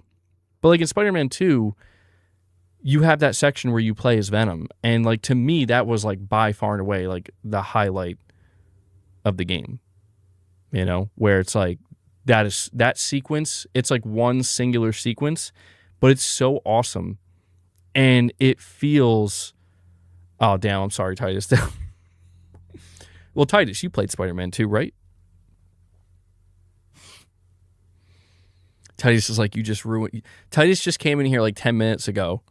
Like, what's up, guys? What's going on? I'm like, I'm here to spoil Spider-Man 2 for you, Titus. Well, were you planning on playing it, though? Be honest. Be honest. Were you planning on playing it? Oh, you bought it day one. Titus the Troll at it again. But yeah, I'm looking at something like that, and I understand that if you're Insomniac, you stick to the plan. You got to give Venom a singular level in Spider-Man 2. And then after that, it's back to Miles and back to Peter. But I'm like, what if they just said F it and you played like the last act of that game? I don't know how it would work. Like, basically, you're just the bad guy now. Except for the final showdown. I feel like that would have been... It would have taken some balls for them to do that. But that would have been like, okay, this is different. Like it really different. And it would have made the entire last... And like your side content would change a little bit. It would. I mean, I'm also trying to keep in mind that there was a lot that was cut out of the game. Maybe they had more ideas for Venom, but ultimately they're like, well, we're just going to we're going to give him his own game, and I'm like, yeah, I would prefer that ultimately. But I don't know. I'm just looking at something like that where I'm like, that is different enough. Yeah, I mean, I guess that does kind of sound a little bit like The Last of Us. Yeah, I guess in some sense, but just more overt, where like The Last of Us is ambiguous to a degree, where it's like, who's the bad guy? Who's really wrong here? I feel like, in this case, it's like, no, you're playing as, like, Venom is the bad guy, and he's the villain, he's taking over the world, and now you're playing as him for the last third of this game. And then we're only going to switch it up one more time for the final showdown, where you're going to come back to Peter and Miles, Again, maybe I'm stupid. I probably am. And if I did that and, we did test reviews, mock reviews, and people were like, bro, you guys fumbled the last portion of this game so badly, I'm not even sure how you still have a job as a game director. I'm maybe that is what I'm looking at here, but I really feel like Sony has to do their studios. They have to change up a little bit. And I just fear that if they don't, Sony's not going to be able to... They're not going to be able to grow these franchises, I think, in the way that they hope to, because, when we talk about franchises like God of War is a great example of, like, that's an evolution, man. Like, the first 3-4 mainline God of War games, and even the side ones, there was like an established formula with God of War that did seemingly reach its kind of, end game, where people kind of got a little bit tired of it. We saw that with Ascension, and the only way to keep going with God of War required a complete reinvention. I'm not saying every franchise that Sony has right now needs that. It's too soon for that. But I'm just saying, I think we are kind of approaching that point where, you didn't see necessarily every other PlayStation studio during the God of War, the earlier God of War games during that era. You didn't see other studios basically just copying that, or doing like, there wasn't there was a distinction, I guess is what I'm trying to say, a really clear distinction that wasn't just visual. In like, this is not God of War. This is nothing like God of War. There's not even one thing in this game that you could say is similar to God of War, other than it's a Sony game. And I feel like you just can't say that about the majority of Sony's first-party games these days from these bigger tentpole single-player studios. And that's another thing that fuels my interest for Intergalactic, where I know Intergalactic is going to be an easy target for people to hate on, but I'm like, I really don't care what people are saying about the protagonist. Because I don't know. Like, did the first trailer pique my interest? Not really. The world and the last little bit of gameplay that they teased, that interests me. What they're setting up interests me. But it's dude, I want to see Naughty Dog be the one to be like, this ain't The Last of Us. This ain't Uncharted. This isn't Jak and Daxter, although people definitely welcome Jak and Daxter. Like, this is something that, like, I almost wonder if it's going to turn out like this is a type of game that no PlayStation studio has ever made before. This is their first crack at it. A real, genuine action RPG. I guess we could say Japan Studio has done this with Bloodborne, but, From Software does a lot, they did a lot of the heavy lifting there. And I think that would be very welcome at this point, I think it will be something that feels like, even though it's sharing many similarities to other games outside of the PlayStation wheelhouse, it's like, wow, I didn't expect a game like this from Naughty Dog. And I'm looking forward to that. I am, because they're obviously they're going to do another Uncharted or a Last of Us Part 3. So we're going to get that specific type of formula from them. I just think it would be nice to kind of see that now from, I understand the concern that people have, like with Wolverine. It's like, is Wolverine just going to feel like a different Spider-Man? And I'm like, I hope not. It shouldn't. There should be some level of DNA that you can identify where this is another superhero game from Insomniac, the same people that made Spider-Man 1 and 2 and Miles Morales. You will see something there that tells you that. But the expectation is, like, when I'm playing Wolverine, it should feel different from God of War, and it should feel different from Spider-Man. But at the same time, I'm absolutely expecting that there's going to be a certain mission structure in that game. We're like, yes, I'm going to be walking and talking. Yes, I'm going to be, and that's okay. That's okay. Honestly, we're at a point where, what Wolverine should feel like? Wolverine should feel like Uncharted 4.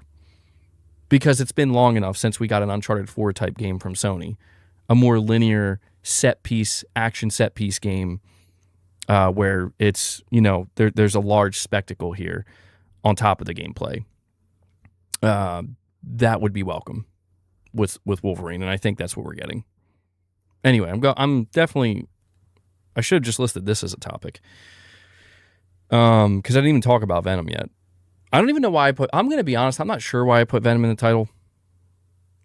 I think I was just trying to think of something. I may have to retitle it. Maybe to something like, we did talk about Venom in the context of Spider-Man 2. But we have Armani Coleman with another super chat. I'm sorry to keep you guys waiting with the super chats. You're saying, I'm not letting it go till I see that Captain America gameplay and the shield in the gameplay trailer. Well, there you go, Irfan. He's not letting it go. I'm going to laugh when tomorrow we get the big breaking news. Rise of Hydra canceled. Are you going to let it go then, Armani? Is that what it's going to take? It can't be canceled. I just can't. It's a Marvel game. Come on, man. You got Amy Hennig, speaking of Uncharted. She's heading up that game. She's a vet,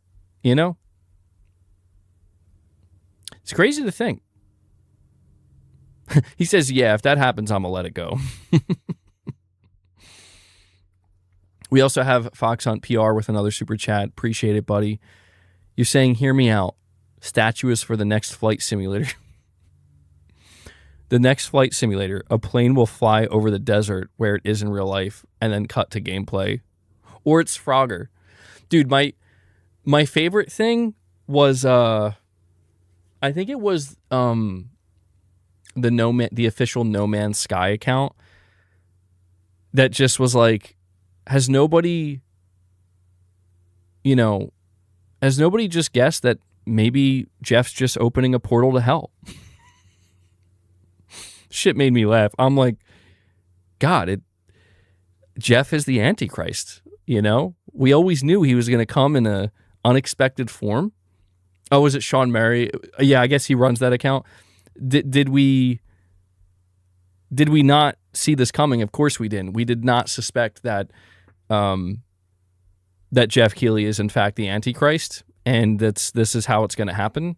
It's going to be what we thought was a giant teaser for the Game Awards. It's actually just him getting ready to open a portal to hell. I always knew there was something off about Jeff. Couldn't quite put my finger on it. No, but the next flight simulator, hell yeah, flight simulator. Would it be 2026 or 2025? Oh yeah, Light No Fire. That might show up at the Game Awards. Well, I'll tell you what, man. We were talking about this a little bit earlier with that statue, and just to go back to that for a moment, I I started getting hyped up for it, as you guys saw, and I started to like really talk about it in a way where it's like, I think this could be big. And I even titled my video yesterday, like, something big is happening. But I really, after that, I took a step back and I'm like, you know what? No. And it's like, I'm not trying to be the anti-hype, but I'm fairly certain. Listen, I was told what it is. I'm just kidding. I don't know. That's a joke. I was not told anything. Because I'll tell you what, man. If somebody did tell me what it was and it's just something super underwhelming, I'm like, I won't even talk about it anymore. I wouldn't even mention it. And I would ignore every chat about it. I'd be like, you guys are going to find out the hard way. But no, I really think it's going to be something just, again, not bad. Like, it's going to be for a game that, it's not like people hate the game or something, or like, oh my God, what is this garbage? I just think it's going to be for something that's, again, it's going to leave people collectively going, oh. Yeah, I saw that. Devolver Digital quoted it, or they quote tweeted the picture of it, and they were like, since nobody else is going to claim this, we're going to claim this. This is for our upcoming game, Skate Story. I'm like, dude, that's so smart, man. Like, that's so funny. They found a way to leverage this statue for what seems to be another game, and we're going to market our own game. Amazing. It's Bloodborne 2. Could you imagine? Like, just for a moment, I know I said it's going to be for something disappointing or underwhelming, but could you imagine if that's actually what it was for this whole time?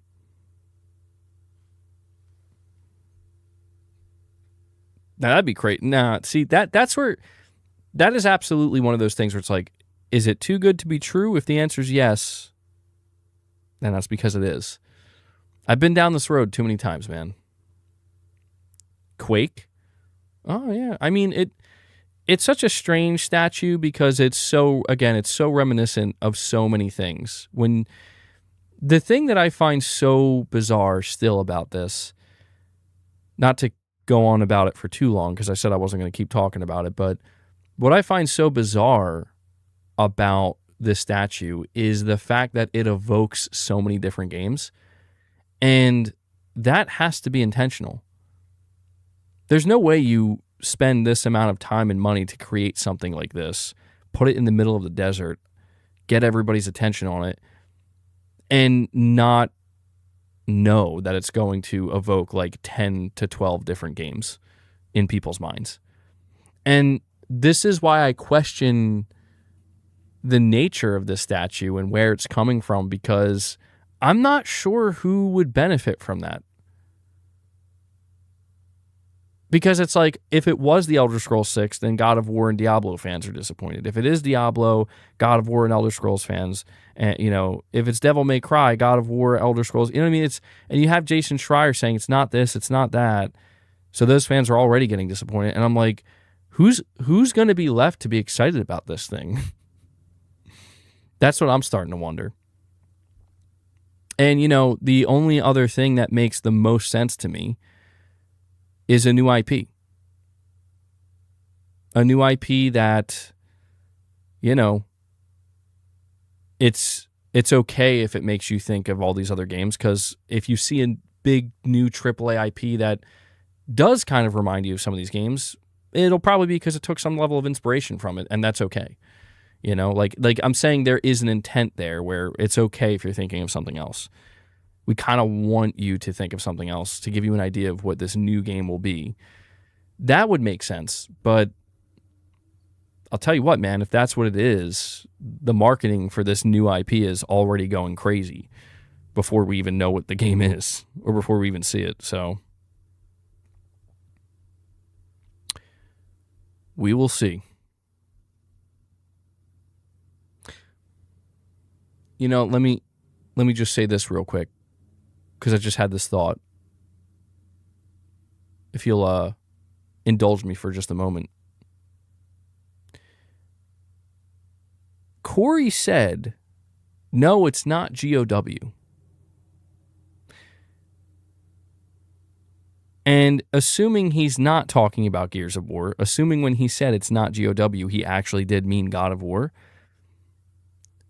we know that there's a 2.5D game, like a Metroidvania 2.5D type game based in the God of War universe. However, one of the important things we heard about this game is that it's apparently going to be before the events of God of War 1. And I think I even heard a rumor recently that it's going to star Kratos' brother. And it's like, yeah, it's not God of War because you're not playing as a God of War. You know, like it's not God of War.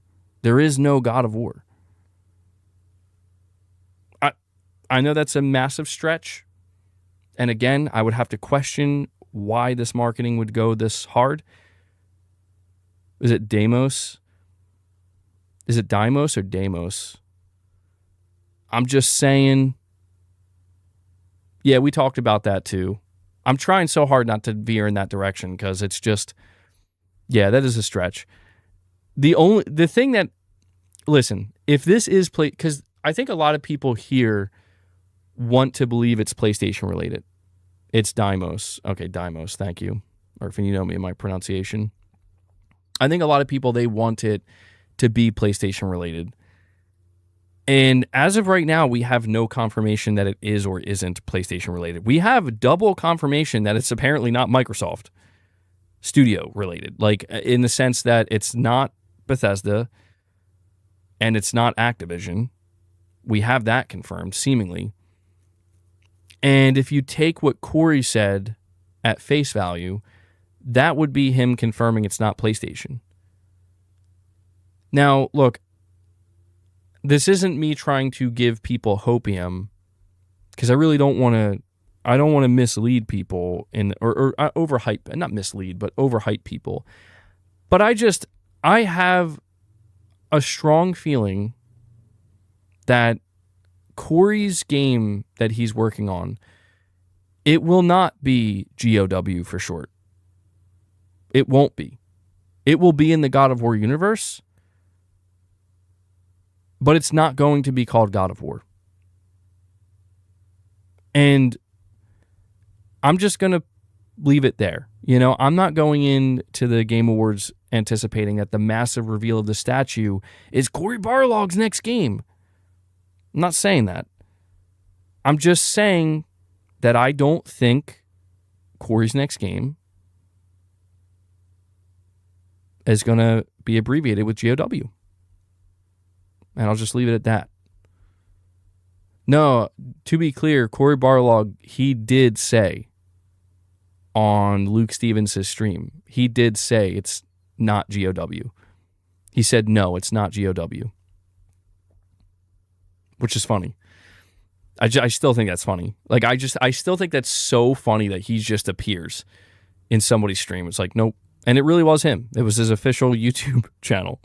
And he was a mod on the channel too. It's not GOW, bro. What a troll. Irfan, what's this video? I'm not going to click on that, Irfan. You got to tell me what that is. I'm always hesitant to click on YouTube links. But let's transition to talking about Venom for a little bit. I'm not going to talk about it for too long because we kind of already did talk about Venom, but okay, that makes sense. Luke said he made him a mod. That way he would know it's really him. Dude, did he ban somebody? Did Corey ban somebody on his channel? That'd be so funny.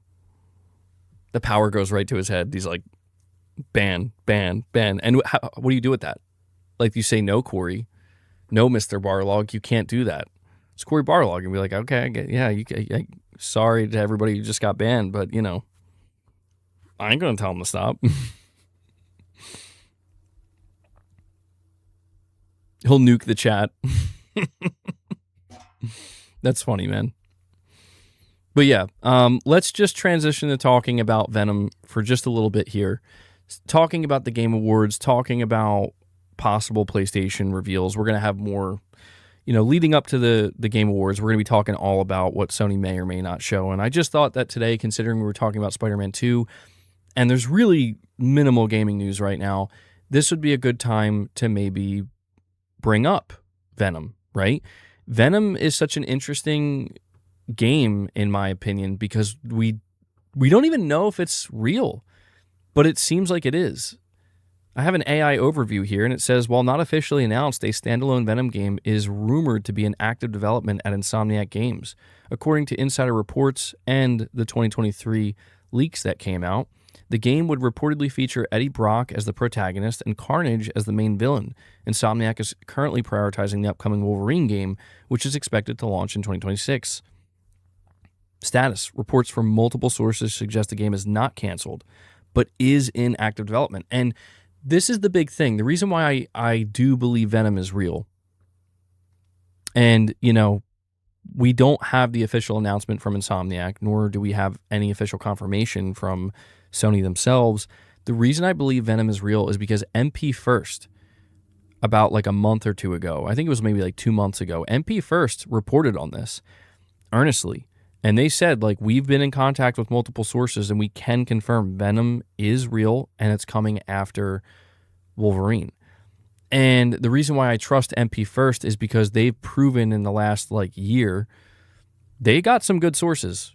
They have some contacts at Sony where they've been getting, like, early, like, for example, the most recent MP First report was from the canceled Blue Point Games title, the God of War live service game. And they had, like, literally 35 or 40 concept art images and just like in-game asset images. They had the actual stuff. They had the goods.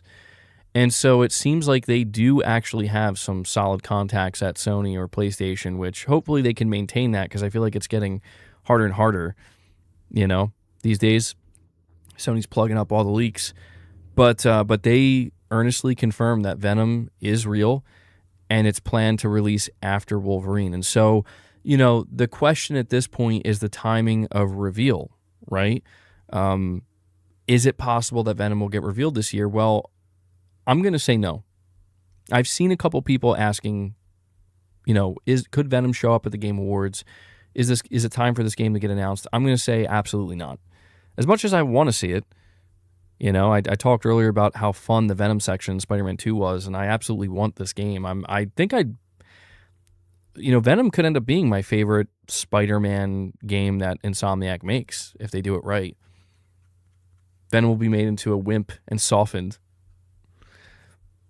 Yeah, we'll see what happens there, because one of the cooler things about playing as Venom in Spider-Man 2 that really surprised me was, like, dude, when you were fighting all these dudes, like, at some point, as I'm, like, mashing square to just, like, smash people and, you know, throw them, like, smack them across the room, at one point you just, like, pick somebody up and snap them in half. And I'm like,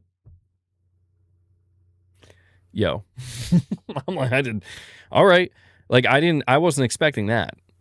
And we need more of that stuff, I think. Like, I do like the idea of Venom being much more brutal.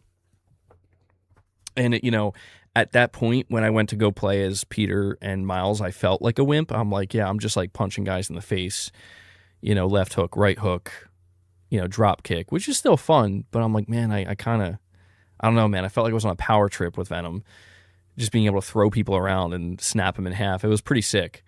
And you really had this sense of like this, like he's extremely powerful. So the idea of getting a whole game where you can take that even further, I don't think they would make it rated M. Oh my God. Oh man, that would be, could you imagine that? Could you imagine that? And a rated M Wolverine game and then a rated M Venom game? I don't think they're going to make Venom rated M though. I think it's still going to be teen. I digress here. I think that, you know, to answer this question, again, I'm bringing this up because people have been asking me and people have been referring to these reports we've been getting earlier in the year. And I'm going to say this is what you can expect.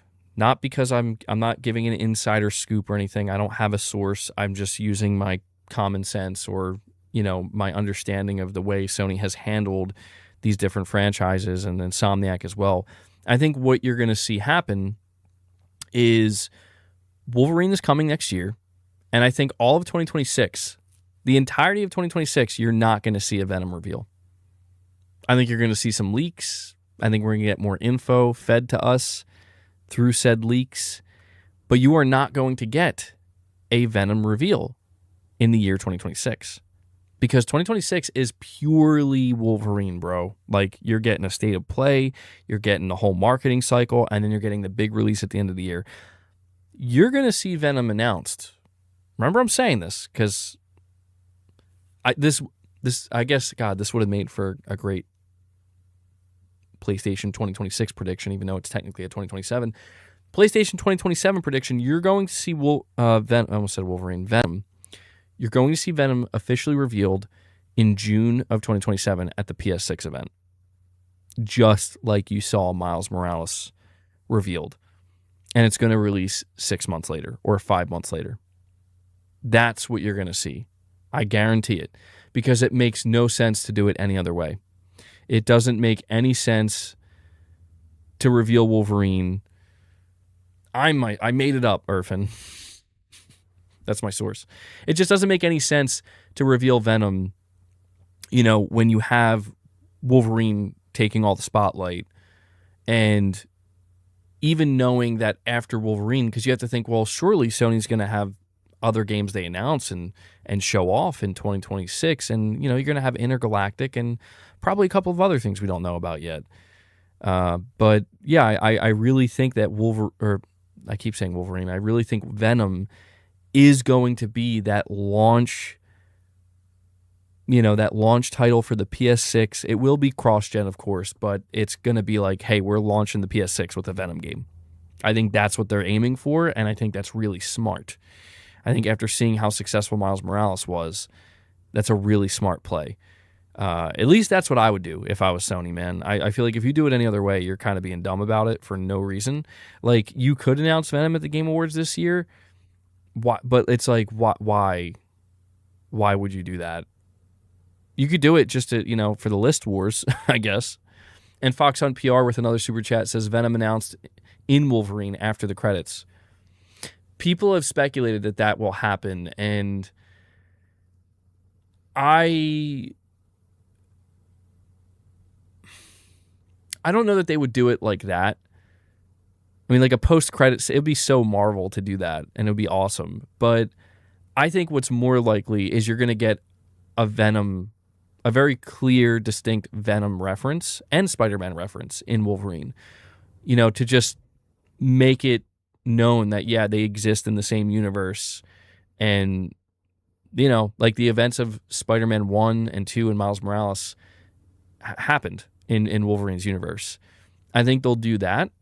And depending on how far they want to take it, they could maybe try to take it a bit further and hint that, and Venom's coming back, like they could maybe focus it more on Venom, less on Spider-Man. I could see them doing that. That'd be awesome.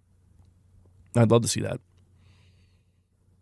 It'd be so cool, though, if they did it the other way. If they're like, we're going to do a post-credits Venom game reveal. My topics are becoming more and more niche. Yeah, they are. I know. Well, it's the nature of the beast right now, I suppose, Titus. Sony's not... Most of PlayStation's topics are not really what's popular at the moment. Like, they're doing well and they're doing fine, but it's like, yeah, I don't think too many people are interested in the Spider-Man 2 PS5 PC sales thing, but I don't know. This is the struggle I've had where, people have accused me of being a grifter, and it's like, dude, I'm not a grifter, man. Like, I'm not even a trend chaser. To my detriment. That's why I'm so thankful for the people that still ride with me here, because it's like, yeah, I know that this is not the most exciting time, for the particular thing that I'm covering and the topics I'm covering. And, I've thought about trying at times, like, would it be better to try to latch on to whatever's trendy at the time? But I see, there's plenty of people that do that, and I'm not saying there's anything wrong with it, but I see what people do, and I'm like, yeah, I don't blame them. They're just being logical about it. They're looking to maximize their growth and maximize their viewership and maximize interest, and the way you do that is go to Google Trends, see what... You don't even have to go to Google Trends. It's why, like, would it have benefited me to really get into Arc Raiders? Yeah, probably. To a degree. but I couldn't, because it's like I couldn't force myself. I'm like, I'm not feeling it, and I don't want to treat this so much like a job that it just is that. Because if that happens, you're going to lose the realness of it, you know? And to me, that's the most important thing, where if you lose the realness of it, you know, it's going to be, at that point, I'm basically just saying, like, I'm just doing this to grow and you know, to pursue as much revenue as I can. And, you know, I was thinking, not to go too off the rails here, but I was thinking about GTA 6, and I'm like, GTA 6 is a game that I'm so excited for and have such a high expectation for, that now I don't think I would ever transform this channel unless it felt natural, unless people were like, do it, we want, like, become a GTA channel, we want that. If people were like crying for it, basically, you know, and screaming at me to do it, and it was just a mutually beneficial thing, sure. I will absolutely cover GTA on the channel a lot, but that game I'm so excited about that's like the first game ever where I'm like, I don't know, maybe I'll make a second channel just dedicated to that. Not because it's like I'm trying to jump on a trend or whatever. It's because, no, like, I actually, this, if GTA turns out the way I suspect it will, that's going to be a game that might be my forever game. If not a forever game, just a game I'm you know, I tell you guys, there are these games that I get hooked on where I put like thousands of hours into them. GTA 6 and presumably the next GTA Online could be that game where it's like, I'm going to put like 3,000 hours or more into this game. And, you know, if that's a thing that happens, then it you know, the passion might bleed over into where it's like, all right, yeah, I want to maybe make another, you know, have it run a second channel, but potentially it's just, you know, just an idea, but we'll have to see, you know. I have no idea what's going to happen when GTA launches, other than it's going to be crazy. That's the only thing I do know. And yeah, there's a ton of people with GTA channels. I don't want to force it. I don't want to treat this purely as a job, where it's like, it is my duty, and it is literally my job and my obligation, where I have to keep up with the next game, because there's already people doing that, and I'm going to have to fight against that, and I'm going to have to do it while knowing, like, my heart isn't actually in this particular thing. But it doesn't mean I'm not willing to try things either, you know? Dead by Daylight, that was a game that got me, man. Oh, yeah. Titus, that I was ready for that. Yeah, you're saying your channel would be probably twice the size it is now if The Last of Us live service came out? Yeah, because, I mean, dude, I practically did become a Last of Us channel for a little while. For those of you who were here back in 2019 and 2020, more than half of my content was just covering news about The Last of Us 2. And you guys know my hype, that was like, there's a reason why that game crushed me so bad, dude. It's because my hype was so monumentally high that I was like, yes. And it's neither here nor there at this point. It's the horse has been, you know, more than beaten to death. But, you know, I was like, okay, all right, that was not what I expected. And that's why, like, I mean, I hate to say it, man, but covering Naughty Dog has just been, for me, so painful for the last 5 years, because I thought The Last of Us multiplayer and live service, that was the answer. I'm like, that's what I've been waiting for. And I was ready, absolutely, where I'm like, this is something I'm absolutely going to latch onto because I'm that excited for it. And I was telling you guys, like, buckle up, we're going to have a lot of Last of Us multiplayer content. And I was imagining, like, in the same way that there are, like, Destiny channels that constantly cover the updates and all this stuff, I'm like, maybe, who knows? Like, maybe that's the direction we could go in, depending on how much I really fall in love with this game. And they're just like, yeah, no, we're canceling that. And I'm like, what?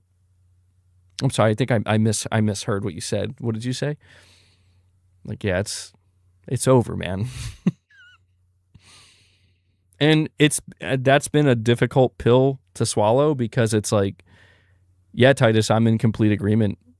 I know, but I can't latch on to that hope that Sony could still release it. I don't. I'll never forget when I learned that they had the Fortnite Battle Pass guide. That's when I knew it was over. When it was like the news came out that, I forget his name, but this was the person who created the Fortnite Battle Pass. They spent God knows how much money to get this guy to make the monetization system and Battle Pass system for The Last of Us to just be like, you can go now because we're not doing this game. And that's when I knew, like, yeah, I don't think this will ever see the light of day. I feel bad just constantly like rehashing this stuff, but yeah, it is one of these things where part of the reason why I am rooting for Sony's live service to a degree is because I do want to partake in those types of games. I naturally do. But they have to be games that actually speak to me. It's like, I'm going to give Marathon a chance because, well, I do like first-person shooters, and I just don't know how much hope I have for it. Like, I don't know if I'm going to play it and be like, dude, I can't do, like, I don't know if it'll be like an Arc Raiders thing where it's like, I'm not feeling this. I don't know if it'll be worse than that where I'm like, this is awful. I don't know if there's going to be something there that I wasn't expecting where it's like, I don't know why, but this game has its hook in me. I don't know. And that goes for every Sony live service where, like, Helldivers 2 is a little bit strange for me because I was expecting Helldivers 2 is exactly what I expected it to be for me, where it was an exciting looking game, something different, something that I imagined I was going to have a really good time with and really thoroughly enjoy. I always felt that way about it. And then I saw that it was like, no, this is the next big thing. And that's when I felt left behind, where I'm like, I mean, I'm really happy for it. And this is awesome. Like, it's so cool to see Sony put something out like this. And Arrowhead, coming out of nowhere, being like, that's right, we're taking over. But once I saw just how much people got into it, how I saw people getting into Helldivers 2 is how I thought it was going to be for me with The Last of Us Online. And, I enjoyed my time with Helldivers, and I still have it installed. Every now and again, I go back and I play it. But I knew it wasn't that game for me, It wasn't going to lock me in for 1,000 hours. Maybe 100, maybe more than that, maybe 150 when it's all said and done. And I'm still waiting for that game from Sony, and I'm not sure that I'm ever going to get it from Sony. And that disappoints me a little bit. That saddens me because Sony absolutely has the IP to make it happen. Sony could make a SOCOM game like we've talked about. That could be the game that does it for me. They could.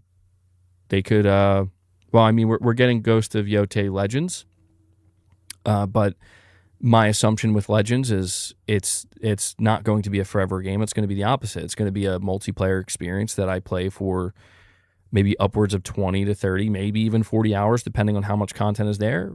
And then I'm done. And I'm cool with that too. I love that idea. I love that notion. I've talked to you guys about how I love the notion of, finite multiplayer experiences.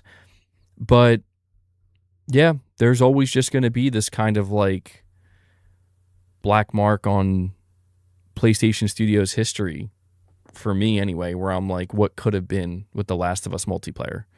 And what made it just that much more painful is the people who got to play this game behind the scenes and the developers who worked on it talking about how this game was good. Like, they cooked. And I'm like, I knew it. Like, I knew it. I knew the whole time. I'm like, of course they're going to cook. Of course they're going to cook. They have that level of expertise where they can make an amazing multiplayer game just as well as they make a single-player game. But I also respect and understand the fact that you don't want to be a live service studio. I can respect that. I just wish that there was another way, I do. And, at this point, maybe, just maybe, we can get like a a proper Last of Us Factions 2 ship with The Last of Us Part 3. I guess time will tell. Irfan, I'll check that out in just a second. Before I do, though, we have a couple of super chats. Titus. Oh, and thank you guys, by the way. We hit the super chat goal. Of course, keep dropping super chats if you want. They definitely help. But we did hit that goal, and I very much appreciate it. Titus, you're saying I'm still gutted The Last of Us Live is dead because the advice of the advisor who made a whole fan base hate the company because of maximum extraction methods. Oh, man. I mean, that's... I can't wait, Titus. I don't know when it will be, but eventually, we're going to find out what exactly happened. And what we seem to understand, Jason Schreier was the one who gave us the most information, where he basically said it's not as nefarious as some people think it is. It really seems like, and I don't know how this is possible, but I guess anything's possible. He basically was saying, like, Naughty Dog simply did not understand the level of commitment that they were going to have to make to actually run a live service. And it kind of makes sense when you consider they've never ran a live service before, and they've just done like a regular multiplayer experience that they update from time to time.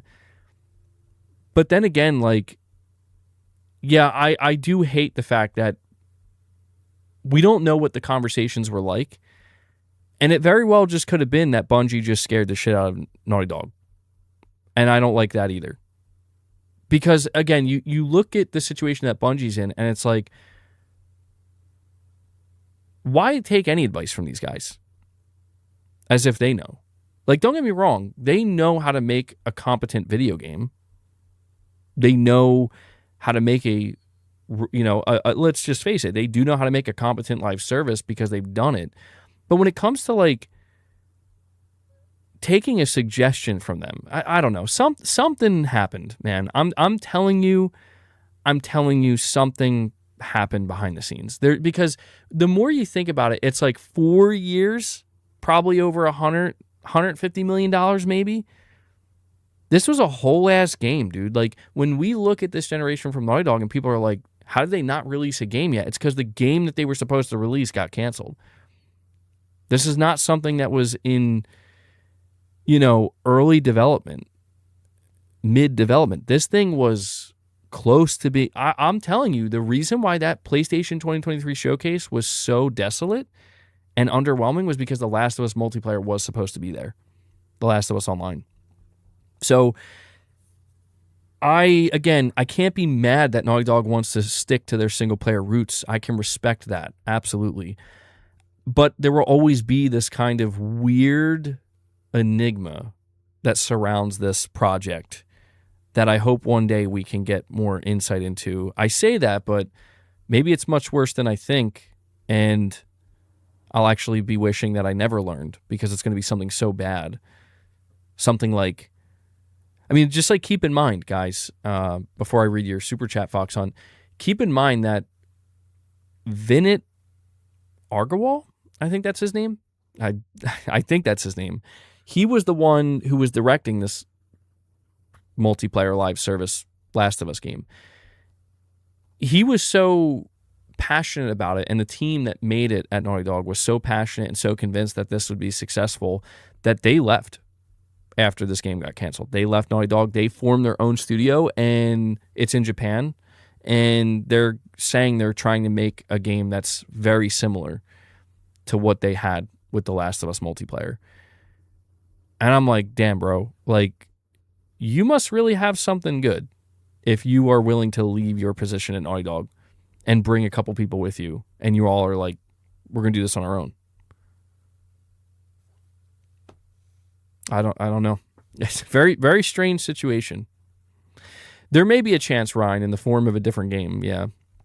Fox on PR says, you limit yourself to that game having to be a Sony IP or game. I love my PlayStation, but it doesn't determine the games I have to buy and play. And that's true. Yeah, I'm going to try going into 2026 to, I don't say do a better job, but because it's a weird way to frame it, but to get more comfortable Fox Hunt PR. That's the way to describe it. I'm going to, without being too forceful about it, I want it to happen naturally. But like, yeah, when I think about some of the big games that are coming next year, some of the biggest games that I'm anticipating are not just Sony games. I mean, that's usually true every year. And that's why, like, dude, I lean so hard into a game like Metal Gear Solid Delta because that's real. Like, that's not forced at all. Like, I want a game like that to do well on my channel. Just like when Resident Evil 9 comes out, I want that to do well on my channel. And I just try to understand and accept, though, that, when Titus said, like, a lot of your stuff is niche these days, it's because that's the nature of how much YouTube has changed, where I realize that the competition is so, and I don't even know if competition is even just the right word to use, but the amount, just the sheer volume of people now doing YouTube, and now everybody's trying to make it. And even more so today, because when you look at what's going on with the economy, you look at what's going on with, just the involvement of geopolitics and how it's affecting people's livelihoods and all this stuff. Now more than ever, people are looking at these other options of like, how can I make money and how can I survive, or whether it be for a full-blown living or a side hustle.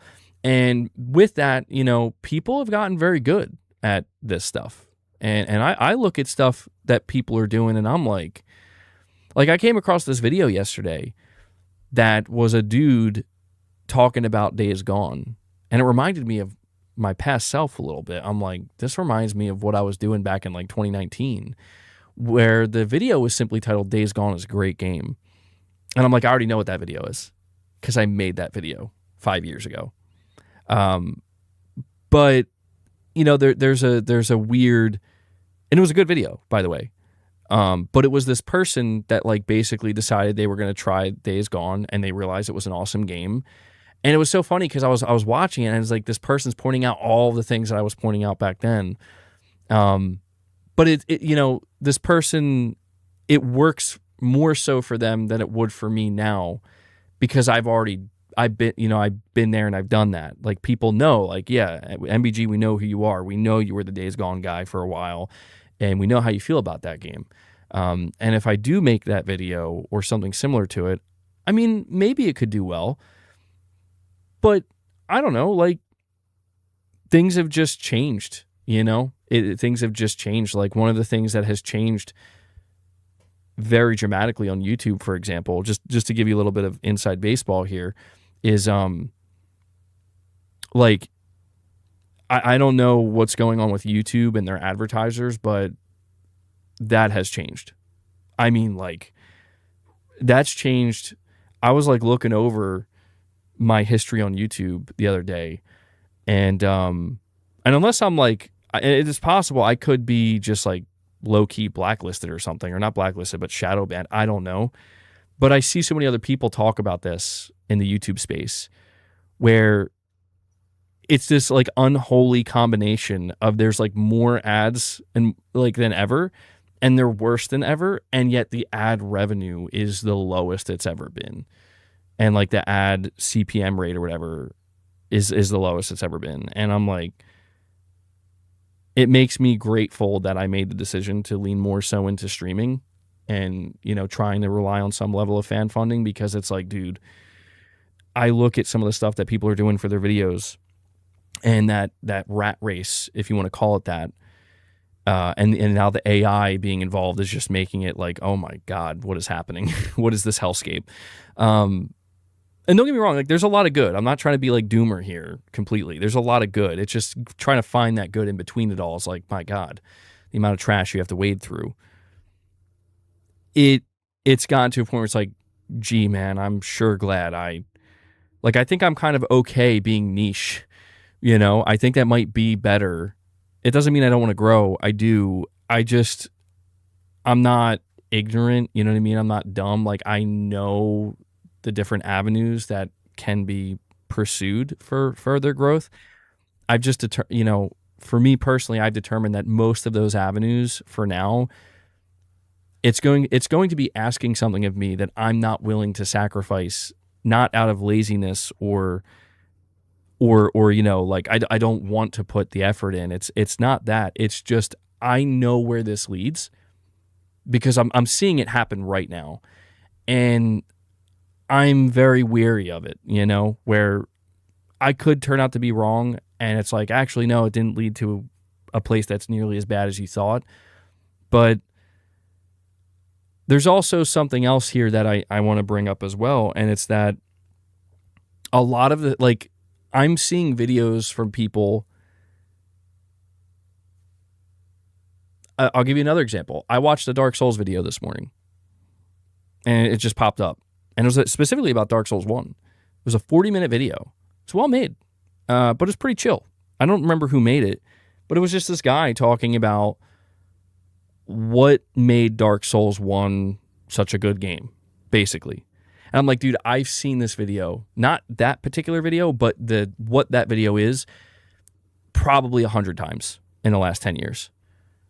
And I already know everything he's going to say. I already know everything he's going to talk about, but it's been a long time by this point since I've seen a video like this, so I'm going to enjoy it. But what really hit me is like, this is a new generation of YouTuber, I guess you could say, where like this person, unless I'm mistaken, like I didn't really explore their channel too deeply, but I'm like, I think this is their first time making a video like this. This video is the same as so many other videos already made by other content creators and other like Souls YouTubers. It's been done to death. But I've never had a problem with it because I've always enjoyed listening to people just talk about Dark Souls. But it makes me realize that there's just new generations of YouTube content creators or just content creators in general where for them, this is unexplored territory. For them, it is fresh for them. And there's a certain level of passion and a certain level of freshness that you can, like, even I could detect that with this person where I'm like, I could tell I could tell that this isn't your 100th time making this video. Like, you know, Dark Souls isn't new to you, but making this video is to you. And people pick up on that. And I realize that there's a kind of cyclical nature to all of this where you either have to reinvent yourself completely and entirely to where you basically are a new person, or you have to actually be new to it. That's what I've noticed, where like the fight to keep remaining as relevant as you possibly can becomes such a dangerous fight and such a volatile one because it's the nature of time. It's the nature of how long have you been doing this. And I guess I've just kind of leaned on that side of the fence where it's like, I don't really want to fight it so much. I'd rather try more so to embrace it. Not, again, 100%, because I still have to, you know, I still care about this. Of course, I care deeply about it. But it's just, I want things to be more natural, you know, more natural, because that's the thing when I come across some of these other videos that I'm referencing and these other content creators is that this stuff does come off mostly natural to me. In between that, though, I come across many people where this is not natural. This is just an effort to try to appeal to the algorithm, if not the algorithm, a younger generation of individual that have just a completely different set of expectations. You know, I don't think you don't have like teenagers, I don't think, watching my channel, or even like I don't know if anybody here right now is like 20 years old or 22 years old. I think it's just different generations. I'm sorry, I'm getting so long-winded here, and I do apologize for that.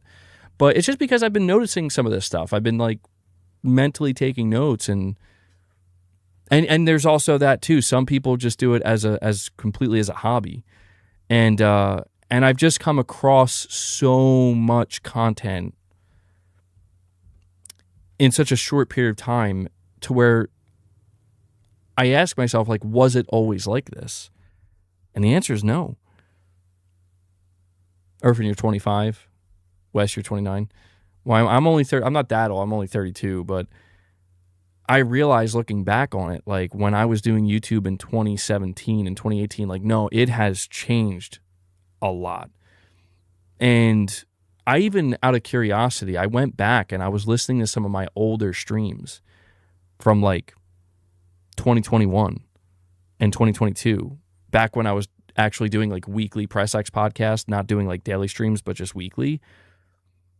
And one of the realizations I had when listening to myself is I really haven't changed much, you know?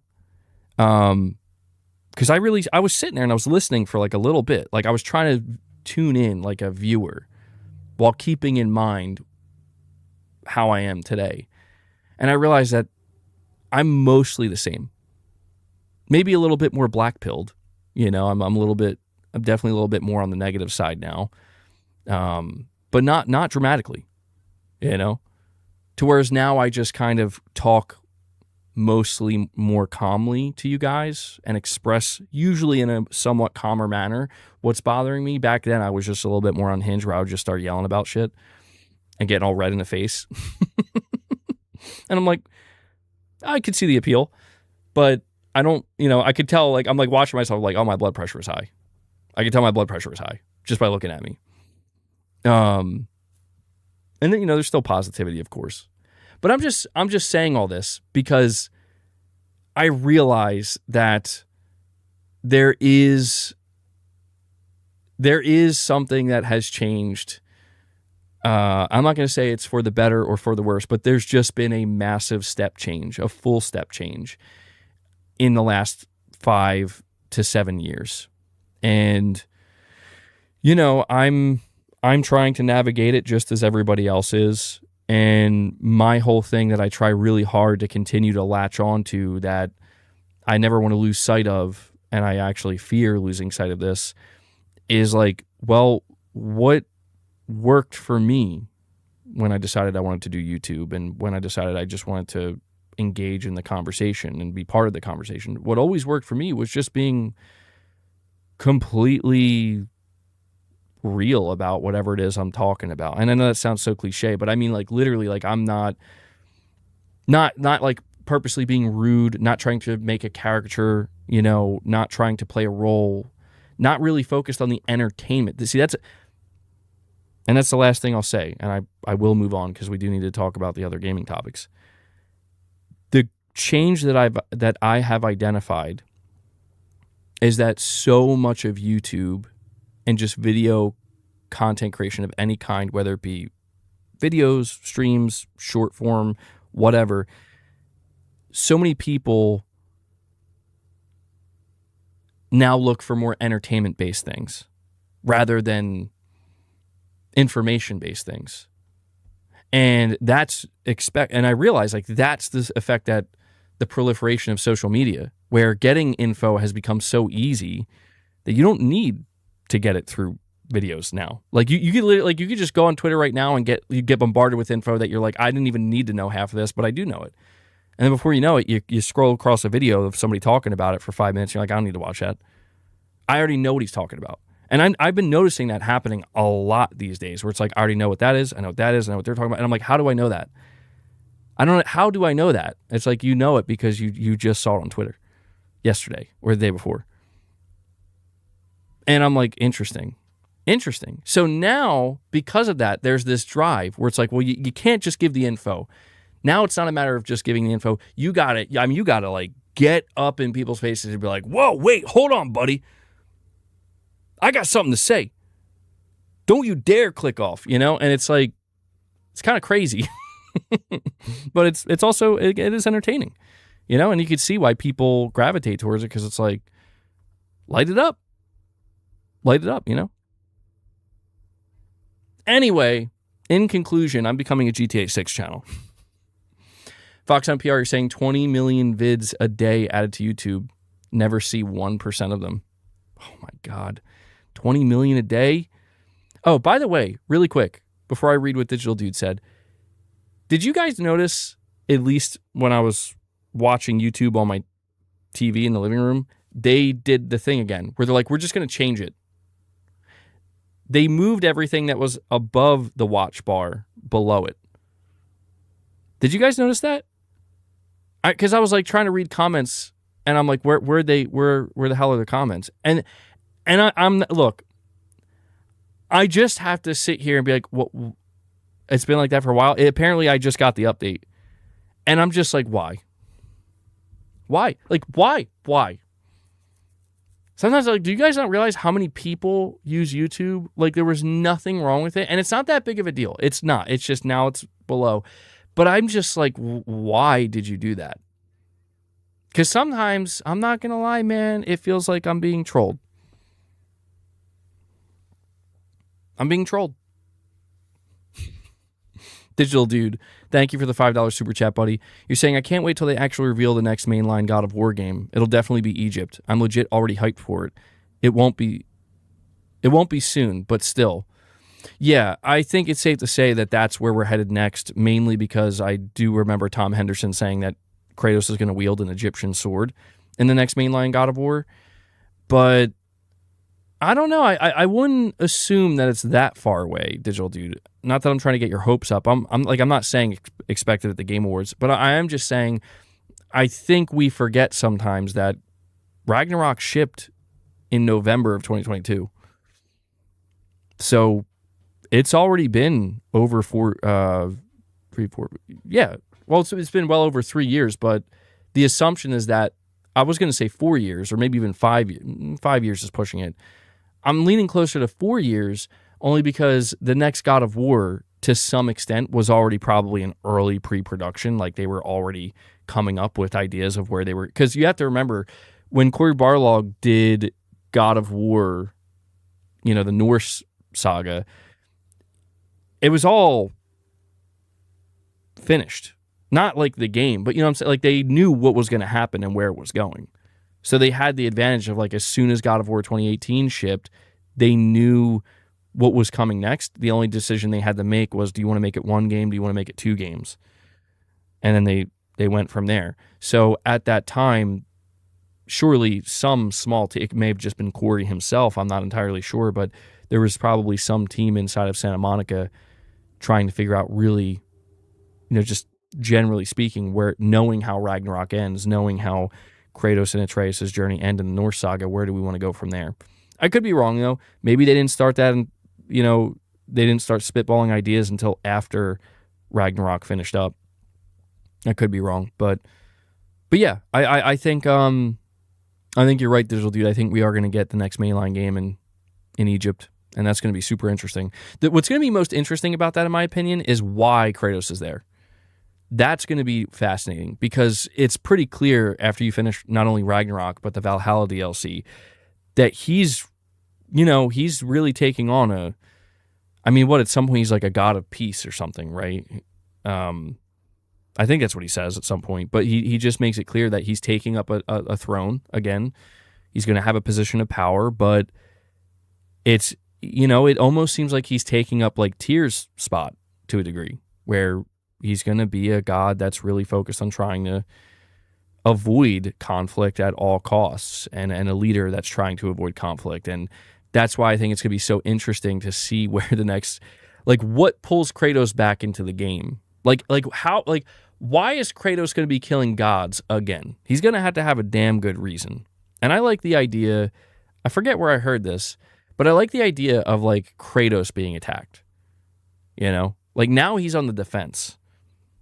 And in a different way, though, because I feel like in the Norse saga, that's kind of what it was. But it was also mixed with, you kind of like, well, you're paying for your past deeds. So it's not like a full-blown, like, unjustified attack. Like, we know who you are. You're a god killer. And I don't know, maybe they could amplify that 10 times, where it's like, now all the gods are going to come after you because you're still dangerous. You're still around. I don't know if it would be that, but I would just be really curious to know what would be the reason why Kratos would be, ripping dudes' heads off again. I won't be that hyped for Egypt. We talked about this before. It'll be all sand and boring. Mesopotamia is the best option, remember? It'll also cover Egypt alongside others. Yeah, I mean, they'll probably go in that direction. I think you're right. I think Egypt will be like the first thing we see. But yeah, I think the idea of like Mesopotamia and having all these different biomes and not keeping it so locked into just one specific setting. But I'm not sure. I'm not sure. Atreus gets killed. Kratos avenges. I don't know if they'll do that. My PED stack gaming survivor ain't no way, bro.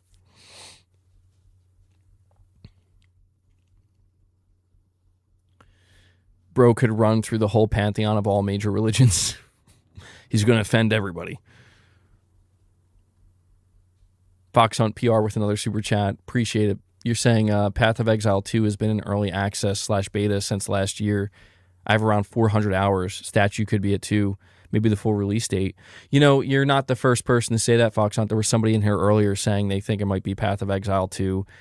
And I've seen multiple people on Twitter saying that that's exactly what it is. And, you know, I'm not trying to lock anything in because, well, truthfully, I don't know anything about Path of Exile. It's not a game I'm familiar with. But when I see that many people kind of saying, like, that seems like what it might be, that makes sense. That makes sense. Do you think, my question is, how do you think people would respond to that? Do you think people would be like, bro, really? Or would people be like, hell yeah? I mean, you're saying you put 400 hours into it, so I'm assuming you'd be pretty hyped. Whiskey Gaming, you're saying, I mean, Egypt has different areas. Compare the desert to what the actual, was that Rice or Nile area looks like, not to mention coastal regions. I don't know if I read that correctly, but yeah, I don't know. I mean, I just, overall, I trust that Santa Monica, they're gonna, because even in like the Norse saga, there's seemingly like different biomes, right? Like you are in like one region technically, but they find a way to bring you to other areas that look and feel different. Yeah, I was like, wait, I was reading that, Whiskey. I'm like, this is either something I've never heard of before, or it's a typo. You know, to say the Nile River Basin. Meanwhile, Gaming Survivor in the chat's just screaming, bone broth. Bone broth is good. It's good for you too. They wanted Kratos versus Jesus. That's blasphemy. Yeah, I don't think Jesus and Kratos would ever fight. If Jesus were to ever show up in a God of War game, he would probably be like an ally or something, you know? Like, I feel like if you kind of look at Tyr a little bit, he's kind of got that vibe where he's like a warrior piece. Although, I don't even know if Jesus would be like a warrior per se. But, could you imagine that? Kratos and Jesus have a disagreement.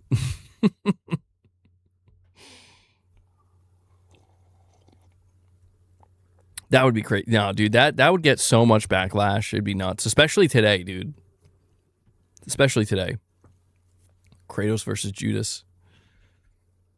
Some people are saying God of War must go to the Roman era. Like, bro, that's literally Greek again. We got to go back. We got to go back. Google pictures of the Nile River Basin, lush green areas back in ancient Egyptian times. They have mountains too, and coastal water. Ways to the north. Why does everyone think it's just a desert? Let's see. The Nile River Basin. Oh, yeah, wow. Okay.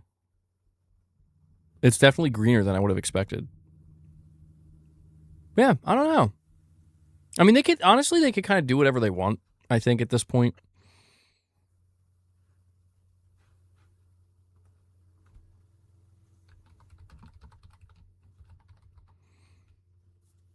Let me see here.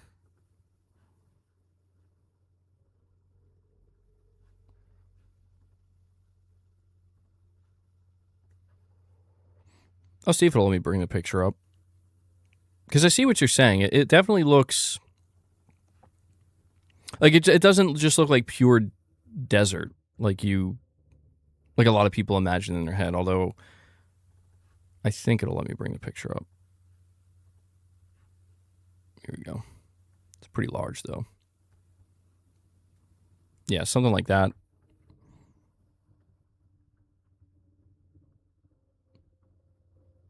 That looks pretty sick. I mean, I'd be down for it, you know? Let's do it.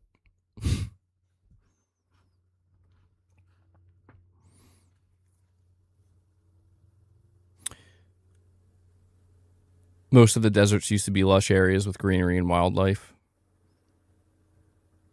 I mean, I kind of want to see Kratos fight like dinosaurs or something, you know? I'm just kidding.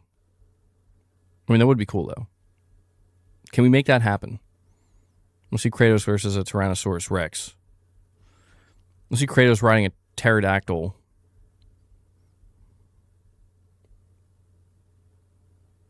God of War X Horizon. Cross Horizon. Yeah, that's true, Digital Dude. That's true. Kratos eating T-Rex steaks. I wonder how dinosaurs tasted, you know? You do gotta wonder. Aren't dinosaurs so weird? I find dinosaurs so strange. I find the casualness of dinosaurs. Like, dinosaurs, I think, pose the greatest existential crisis to human beings, and yet we're just like, that's cool. Because just think about it. It's like, yeah, there were just like these living creatures, like, you know, that just, they ruled our planet for like millions of years, and then they're just gone. It's kind of scary. Anyway, not trying to freak anybody out right now. Kratos versus a T-Rex. Like I said, let's make it happen. All right, so let's talk about some Resident Evil. Guys, listen, before we get into this Resident Evil topic, like I said, we're going to be doing a members lounge after this. Okay, so we're sitting at 25 members. Michael Wernick dropped 20 for you guys. Ray dropped 5 earlier. You can consider becoming a member. You'll gain access to exclusive perks, members-only content. But yeah, we'll see if we can increase that number before we wrap today up. It's up to you guys. But we will be transferring directly over into this members lounge. And in this members lounge, I'm going to be reacting to a couple of PS5 Pro related videos. Okay, so we'll see how that goes. Videos I've been kind of saving. I haven't watched them yet. But, yeah, that's true too, Irfan. That's true.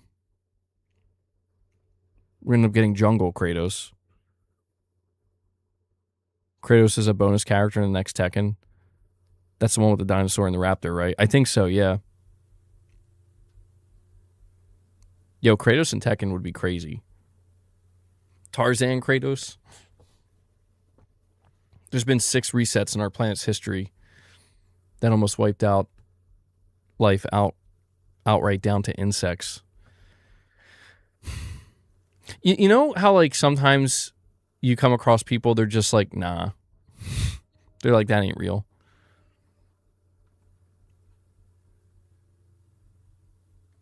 I mean, I kind of get it. Speculations about Monolith Soft Project Legacy. Tom Henderson of Insider Gaming says Eidos Montreal was working on a Legacy of Kain reboot before Embracer buyout. And then we have possible ARG for Control 2 or tease for Control 2 announcement at the Game Awards in the latest Jesse Cox video.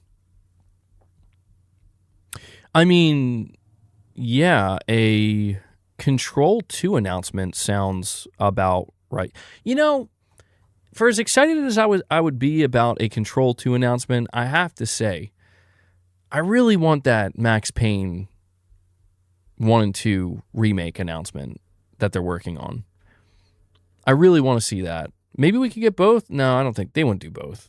No, that'd be dumb. I'm down for Control 2, though, man. I platinumed the first Control. It was a really fun game.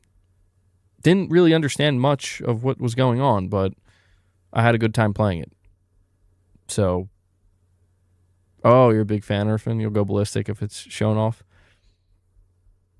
Yeah, that'll be a good one. It's real, MBG. In fact, there could have been several other civilizations who got to our level and disappeared, and we never know. Yeah, like, how do we know dinosaurs didn't actually talk?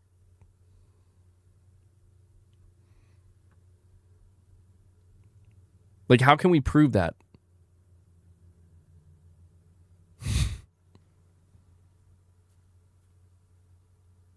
How do we know? How do we know that dinosaurs weren't just like talking like we are? Tarnished, you're saying, MBG, I don't have a membership. I can't watch your stream. No! Guys, we got to pick it up. Silent Spartan hasn't been here in a little while. We're gonna have to pick up the slack here, guys. Tarnished needs that membership. I'm going to leverage Tarnish's pain and suffering. I'm going to use it. Well, I can't, even if we do get member gifts, I can't guarantee you'll get one, Tarnished, but we can try. We still have a little bit of time. Irvin's like, first time. We'll try. We'll try. Perfect Image, too. Perfect Image doesn't have a membership gift. Well, you know, I always tell you guys, you can always consider renewing your own membership and becoming a monthly paying member. That helps support me. $5 a month, you know, totally fan funded. Try to make sure I put out some decent, I say decent because I don't want to like overhype it, but just some, you know, some members content that you feel as though it's worth it. Hopefully. Yo, Titus is really good. He's in existential mode right now. I totally get it. Think of all of human civilization. 100K. There's been life on Earth for 3.7 billion years. 3,000 million years. Titus, you're breaking my brain, bro. Are you? So, in other words, we're in agreement that we should be getting a new Dino Crisis any day now, right? No, I get it, man. I can't even think about that stuff anymore. I really have to just keep myself distracted because, dude, the supposed history. I mean, that's the thing is like, it does sometimes feel easier to just look at the history that I'm told. Like, this is the history of Earth. Like, this is how long Earth has been around. This is how long it took the first sign of life to appear on Earth. I'm like, I don't know that I want to believe all this, man. Like, it is just easier to be like, nah, I think like there's, you know, God just came down and was like, here you go. I'm putting you guys here. You're like the Sims to me. Peace. You know, I don't know. It's all overwhelming. Dillo says, I hated waiting for the generosity. It's just so random. Yeah, I know. Well, I know not everybody can afford a membership, and you know, there's always the chance you'll get one through a gift, but you know, I do always try to encourage people, like, if you really do appreciate what I do here, and you know, I mean this as sincerely as I possibly can. Like, if I've always said, like, I want people to be here for the right reasons, which I would say everybody is. You know, the people who are here, it's because they want to hang out and they want to enjoy the content. But, you know, I always try to encourage you guys, like, if you really enjoy the content and it's something that's like part of your daily routine and you look forward to it on a weekly basis, again, if it's within your means, not saying you have to, you certainly don't have to, but if it's within your means, you know, always consider becoming a channel member because it does help. It does. You know, it's nice to have that little kind of support on the back end to know that, like, you know, there's people who are like, we got you. All right. So I appreciate it. And as I say that, though, we have respect. Respect Z-Y. I'm not sure exactly how to say it. Expect Z comes in and actually becomes a member. Thank you. Thank you, Respect. I appreciate that, buddy. And that's what I'm talking about. You know, it's just if you're able to and it's something you want to do, you want to support, I appreciate it. That is the difference maker. I know I sound like a broken record when I tell you guys, you know, you are the reason I'm able to do this, and I'm very grateful for it. But it's very much true. And we have Groove in 007 with a $5 chat saying, the Earth has not been around for millions of years. That's an atheist standpoint. Yeah, I mean, look, I try not to get into the argument of like, I try not to like argue science because I don't feel like I'm smart enough, to be honest. Like, I would have to really immerse myself and educate myself in many other areas before I could feel confident in making certain claims. But all I will say is I wouldn't be surprised if we're just wrong about everything. That's all I can really muster at that point, is like, I think there are certain things. It's like the idea, and we're going like way off the rails here, and I promise we're going to talk about Resident Evil, but it's like the idea that so many people believe there are different dimensions. Well, exactly, but I believe in medical science, right? Well, to a degree, I guess, right?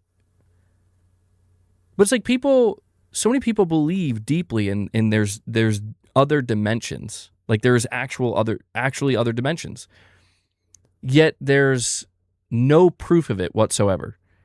And the only thing that we have that maybe, and it's a big maybe, that could potentially prove in some way, shape, or form that there are other dimensions is like Planck time, I think, or Planck theory. And that's a whole level of complicated. That's like, oh my God, you know what? If there is, I don't even think I want to know right now. But yet, it's something that's so widely believed, and it kind of feels like it comes from an intuition-based thing where it's like, yeah, like, of course there's, like, it is easy for me to believe. It's like, what if I told you, MBG, that there is an alternate dimension? There is a fourth dimension and a fifth dimension and a sixth dimension, but there is no way for them to be accessible in the third dimension, in the dimension you're currently in. You're not able to prove it. It's just inaccessible. I kind of believe it. I'm like, yeah, that like I don't know why, but I can believe that. Because it's like when I look at everything around me and I look out into space and shit, and I'm like, this is crazy. That's my conclusion. It's like, this is all wild.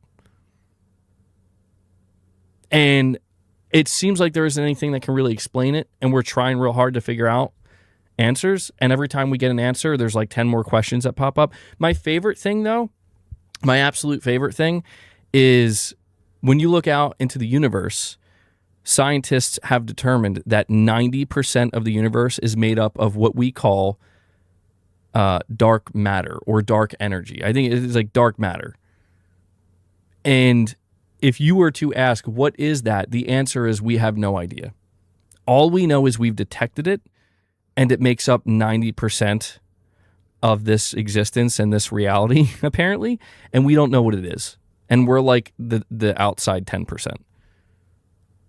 And like, to me, that tells me everything I need to know, which is, we don't know nothing. We don't know jack, bro. I appreciate what we do know and what we work to try to understand. But the fact that even for all of our advancements, technologically speaking, and how intelligent human beings can be and have become, and yet there's just this stuff that we discover where it's like maybe one day we will understand what dark energy is, but that day is not today and not any day soon. So, but I do try to keep in mind that, yeah, there was a time where, you know, human beings believed like we were literally at the center of the universe, and any astronomer who tried to be like, we're not, though, like we're not actually literally at the center of the universe, they would get burned at the stake. And it's like, okay, so yeah, we're pretty stupid. You know, like we definitely are pretty stupid. And we could still be really stupid. And that's the point. Like, if there's life out there in the universe that's like far beyond us, these are things that they conceivably would understand already. And they look at us and we're basically like, you know, we're like gorillas to them.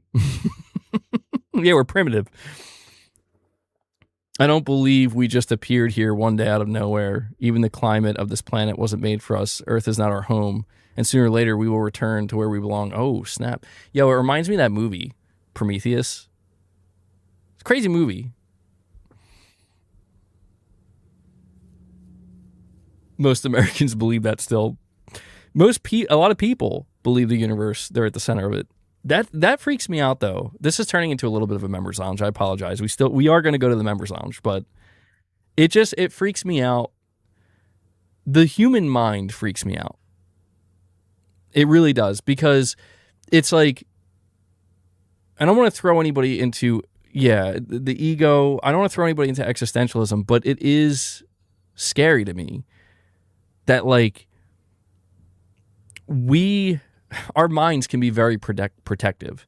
We are biologically driven to try to survive. And part of that is your mind and the development of it, and how your mind will go to extreme lengths without you even realizing it. Most of it's on a subconscious level to protect itself, to protect you in the name of biological survival. Like you need to survive. And we've determined that the main drive to survive is to pass on your genes, to procreate. But once you start to understand all that and you start to see that from a high level, it starts to freak you out a little bit, because you're like, why? Like to what end? And that's where things get messy in the mind, where it's like, well, that's for you to determine, buddy. I'm only here to try to distract. Like, so much of this is just, we're here to just distract you. So I want you to think, it's a little exercise, right?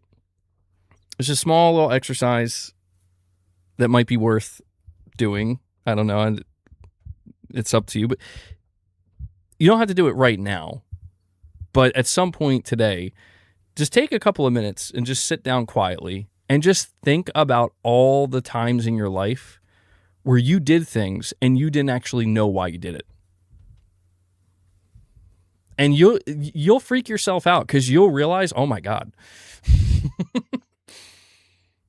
There's a lot of things where and it's not everything.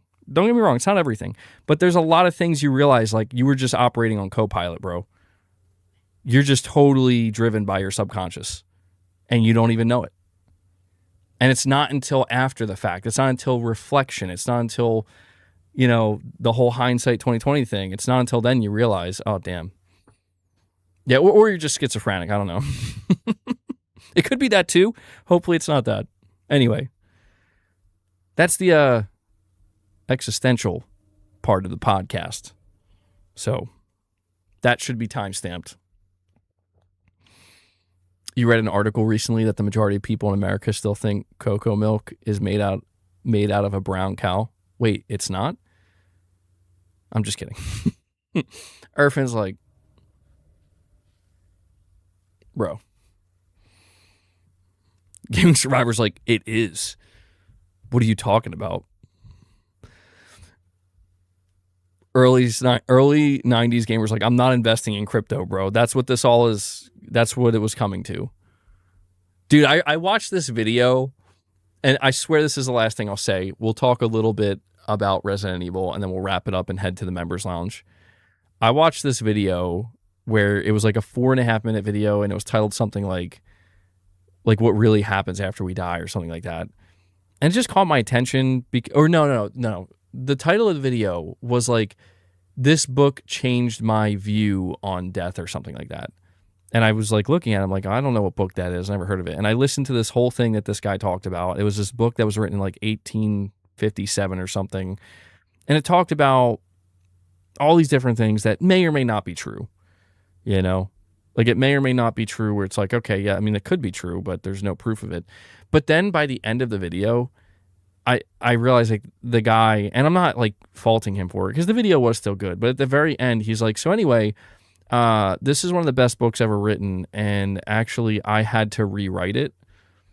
And I realized, like, it was written in 1857, so a lot of it was like hard to understand, and it was just written very differently in the terminology, and so he rewrote it to like modernize it. And basically he was trying to sell the book. And I'm like, oh my God.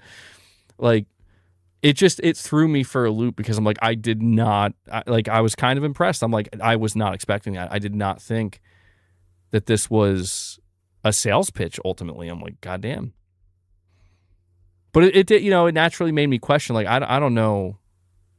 Yeah, like I felt like I just watched a giant ad. But it was convinced. I'm like, you know what? Maybe I will buy the book. But now I'm like, who even wrote this book then? Who are you people? Books are not that hard to understand, man. Clearly it was a grifter. It may have been. I don't know. I'm getting conned. I don't know. But, you know, you always have to ask that question. Like, but if somebody truly believes, are they really being conned? It's kind of a philosophical question. If somebody truly believes, is it really a lie? All right, I ain't going down that wormhole. Or rabbit hole, wormhole. Why am I thinking? I'm thinking wormhole space. AI, bro, it all makes sense. Anyway,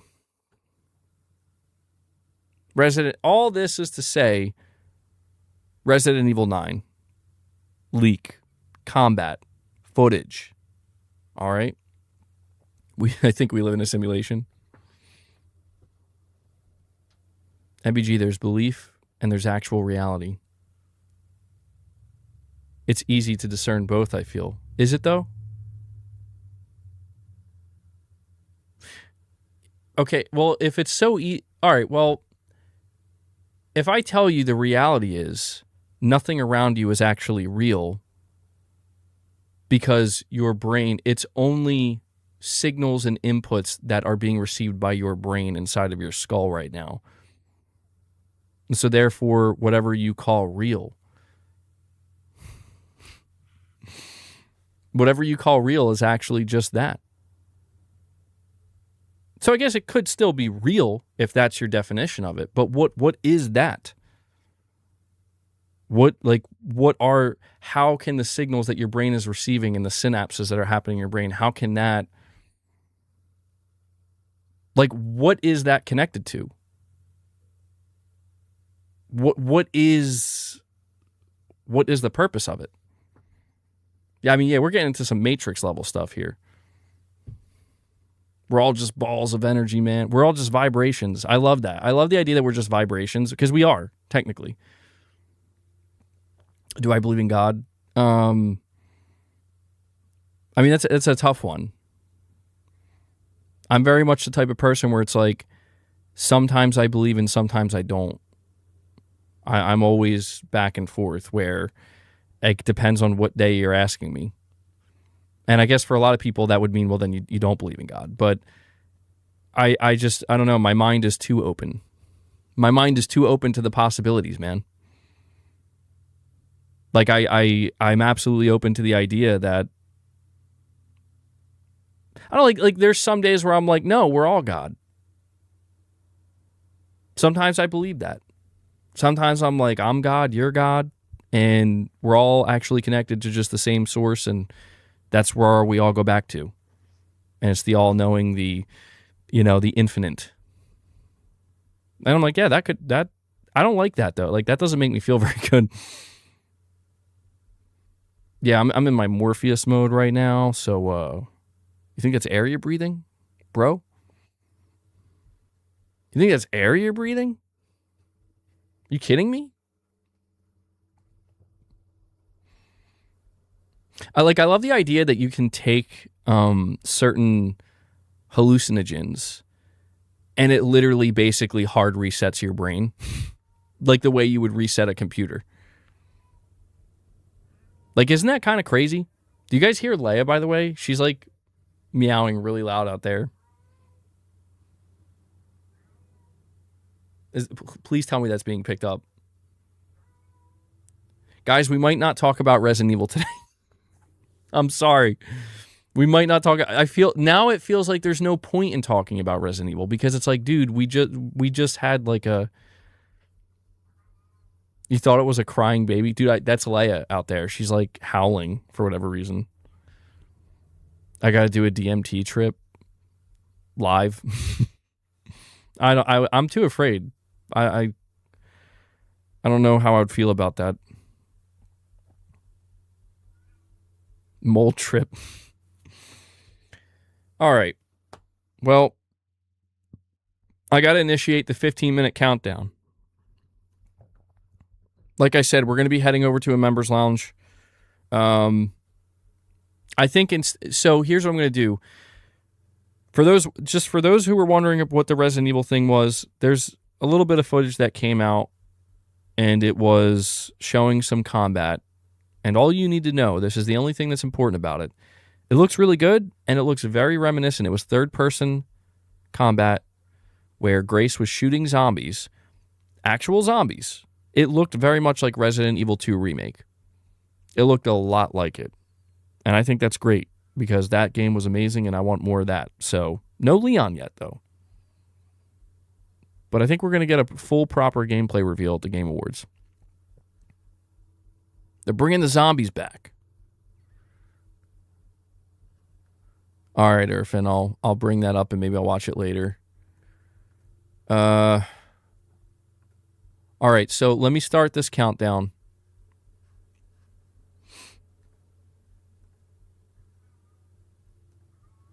We'll do 15 minutes, okay?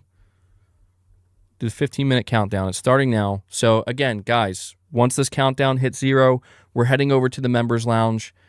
I'm going to be reacting to a couple of PS5 Pro videos, and it should be I haven't watched these videos yet, so I don't know what to expect. All right? But we have 15 minutes. If you want to, again, become a member, drop any more member gifts, drop any more support. You guys have dropped solid support today. We're at 26 members. You drop a good amount of super chats, which I appreciate. But you have 15 more minutes, and then we'll head over. All right? Yeah, Verko, I just read that. Man, that's a painful one for a lot of people, I think. Ideos Montreal, excuse me, was working on a Legacy of Kain reboot before Embracer bought them. Sheesh. That's that's tough. That's a tough one.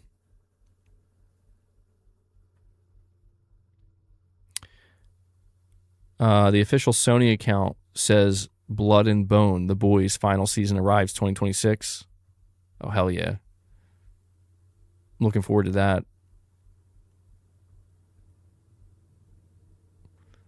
Oh, Scorched Earth with a picture of that's cool. Picture of Homelander. You think it'll live up? The Boys is a pretty good show. And I think it's good that they're ending it after 5 seasons. Like, you don't want to drag it on. But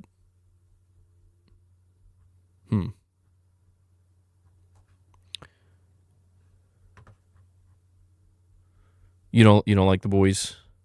It's a little, like, I don't like every single aspect of it. It's a bit much. It's sometimes it's a little bit over the top to a degree where I'm like, okay. You know what I am? I'm going to change this title, though, before we go. So I'm going to alter the title slightly.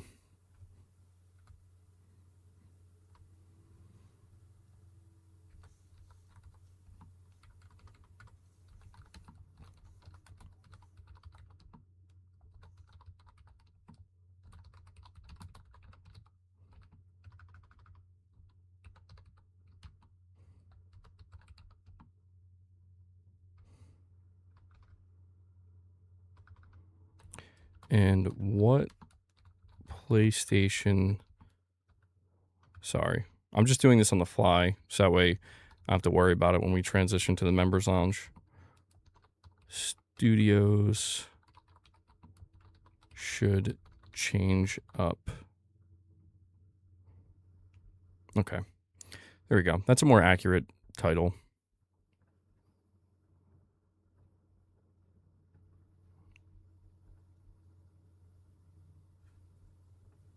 All right. Sorry about that. You didn't like the last season? I thought the last season was pretty good, but I wasn't like, losing my mind over it. But I do remember when I first started watching The Boys, I'm like, damn, I was not expecting it to be this good. I thought it was going to be a show I had no interest in. And it definitely hooked me. It hooked me in.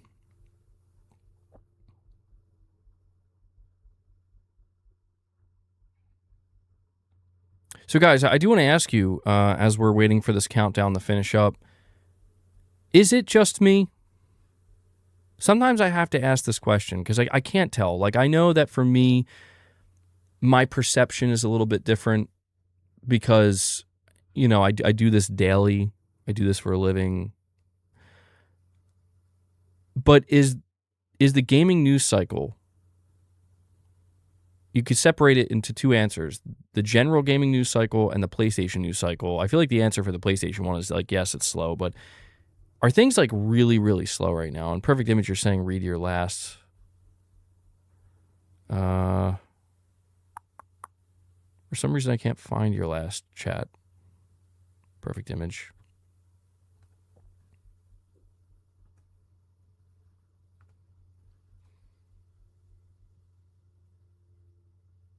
MBG watched the Marvel Multiverse timeline and explains time and space and other dimensions. Well, yeah, dude. I mean, I've watched a lot of that stuff, and of course, it's, you know, it's fantasy. You know, it's made up, but sometimes it feels like, yeah, there could be some level of truth to this. You know, we can't really disprove it. You know,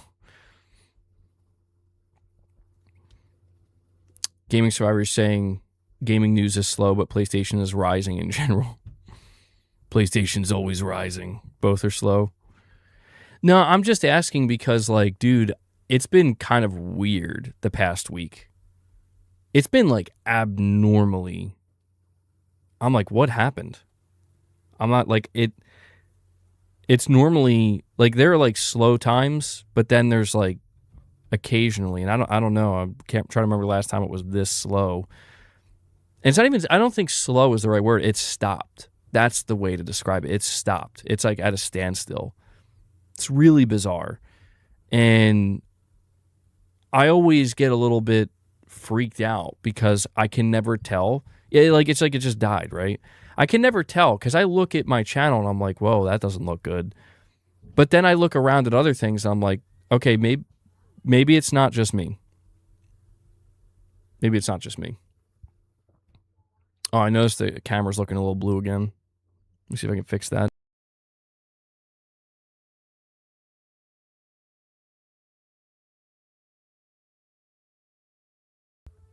Be right back, guys.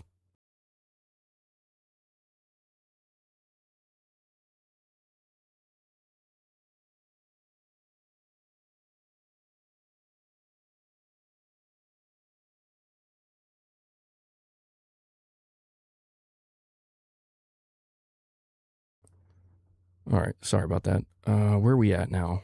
Okay, so we got 8 more minutes. 8 more minutes, guys. If you want to drop any more support, be mindful that I know some of you guys are used to this by now, but just for those who aren't, the stream is going to automatically transition us into a members lounge, okay? Once that countdown is finished.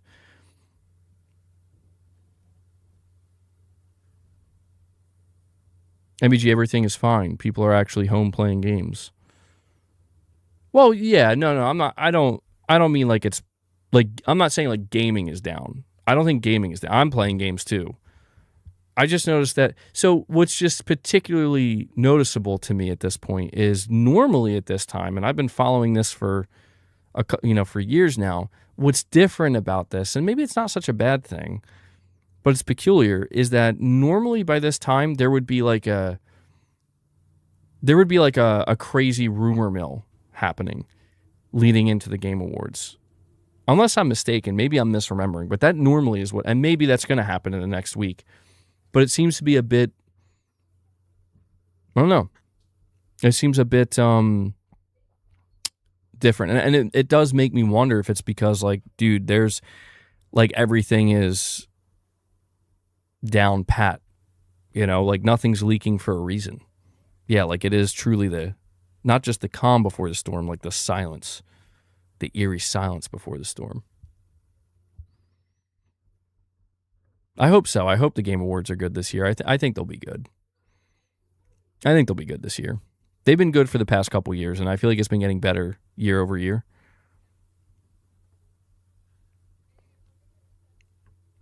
Oh, hurry up, February State of Play. Well, yeah, Sony's next State of Play will probably be in like February or March. I I mean, I imagine they're going to do something for Saros, you know.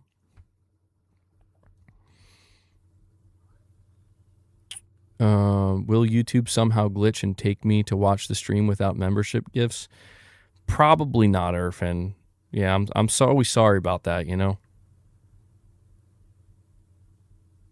I wish there was something we could do about that, because I know you'd be a member if you could be.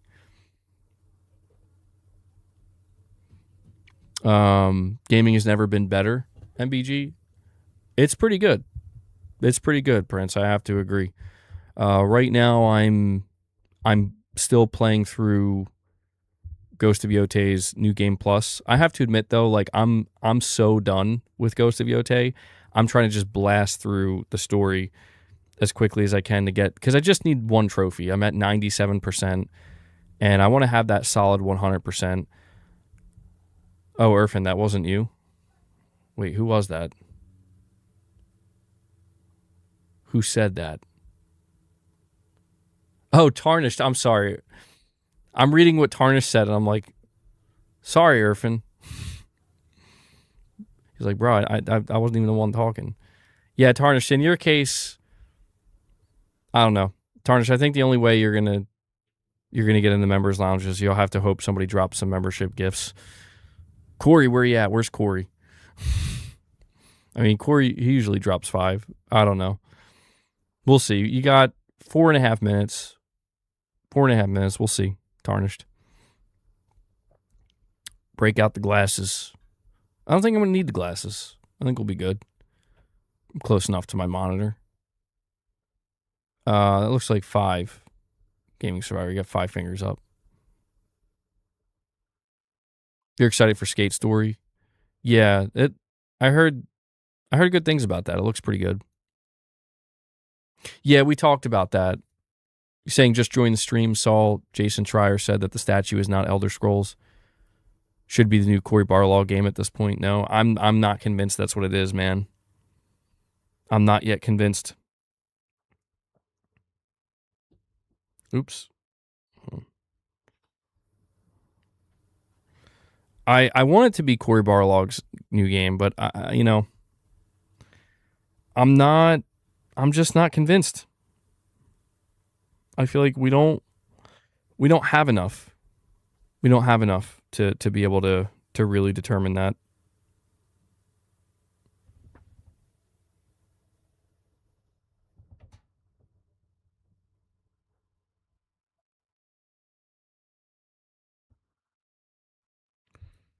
All right.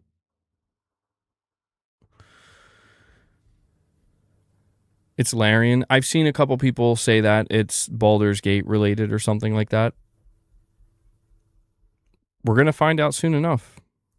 Tarnish says, it's fine, MBG. Thank you for your great hospitality to your viewers. Night Rain's DLC will unlock for me in a few hours. Going to have so much fun. Well, I do hope you have a good time, Tarnished. And yeah, we'll see if, keep in mind, Tarnished, if you do get a membership gift over the course of this month or in like the next week or two, perhaps, you'll be able to, come back and rewatch some of the members' content if you're interested in it, whatever you might have missed. Game Awards is next week, so I'm totally fine for them to keep it quiet. But I think someone will claim it before the Game Awards. Yeah, I mean, again, the fact that it's so early out,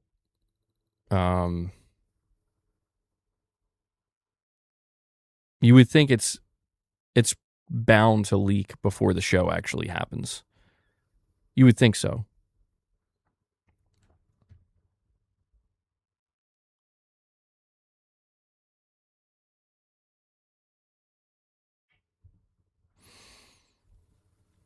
All right, we got a minute and a half, guys. So I'm going to initiate my my outro here.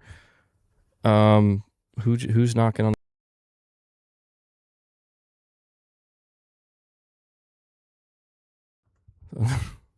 Just kind of scared. No, it's all right. They're just gonna. I got to do my outro. So, guys, thank you for tuning in. Again, we're going to be transitioning to the Members Lounge in approximately 60 seconds. So now is your final chance to drop anything before we head over there. But thank you for watching. I really appreciate your support and your viewership. Also, shout out to people who can't catch the streams live or the podcast episodes live, but you watch it later on. I do appreciate it. Thank you for anybody who dropped membership gifts or became a member. We hit 26 today. Good stuff, man. Keep it up. Also, thank you for all the super chats. They help just as much. If you can't drop a member gift, or you're not interested in the gifting side of things or the membership side of things, dropping super chats helps too. So a big shout out to the community. Appreciate your generosity. And also a shout out to Devil Shooter, who does the timestamps for the streams. If you guys see him in the comments with those timestamps, show him some love, give him some thanks. I know he appreciates it. But that does it, guys. We're heading over to the Members Lounge now in just a few seconds. I will see you guys over there. To everybody else, I'll catch you in the next one tomorrow, all right? Till then, take care.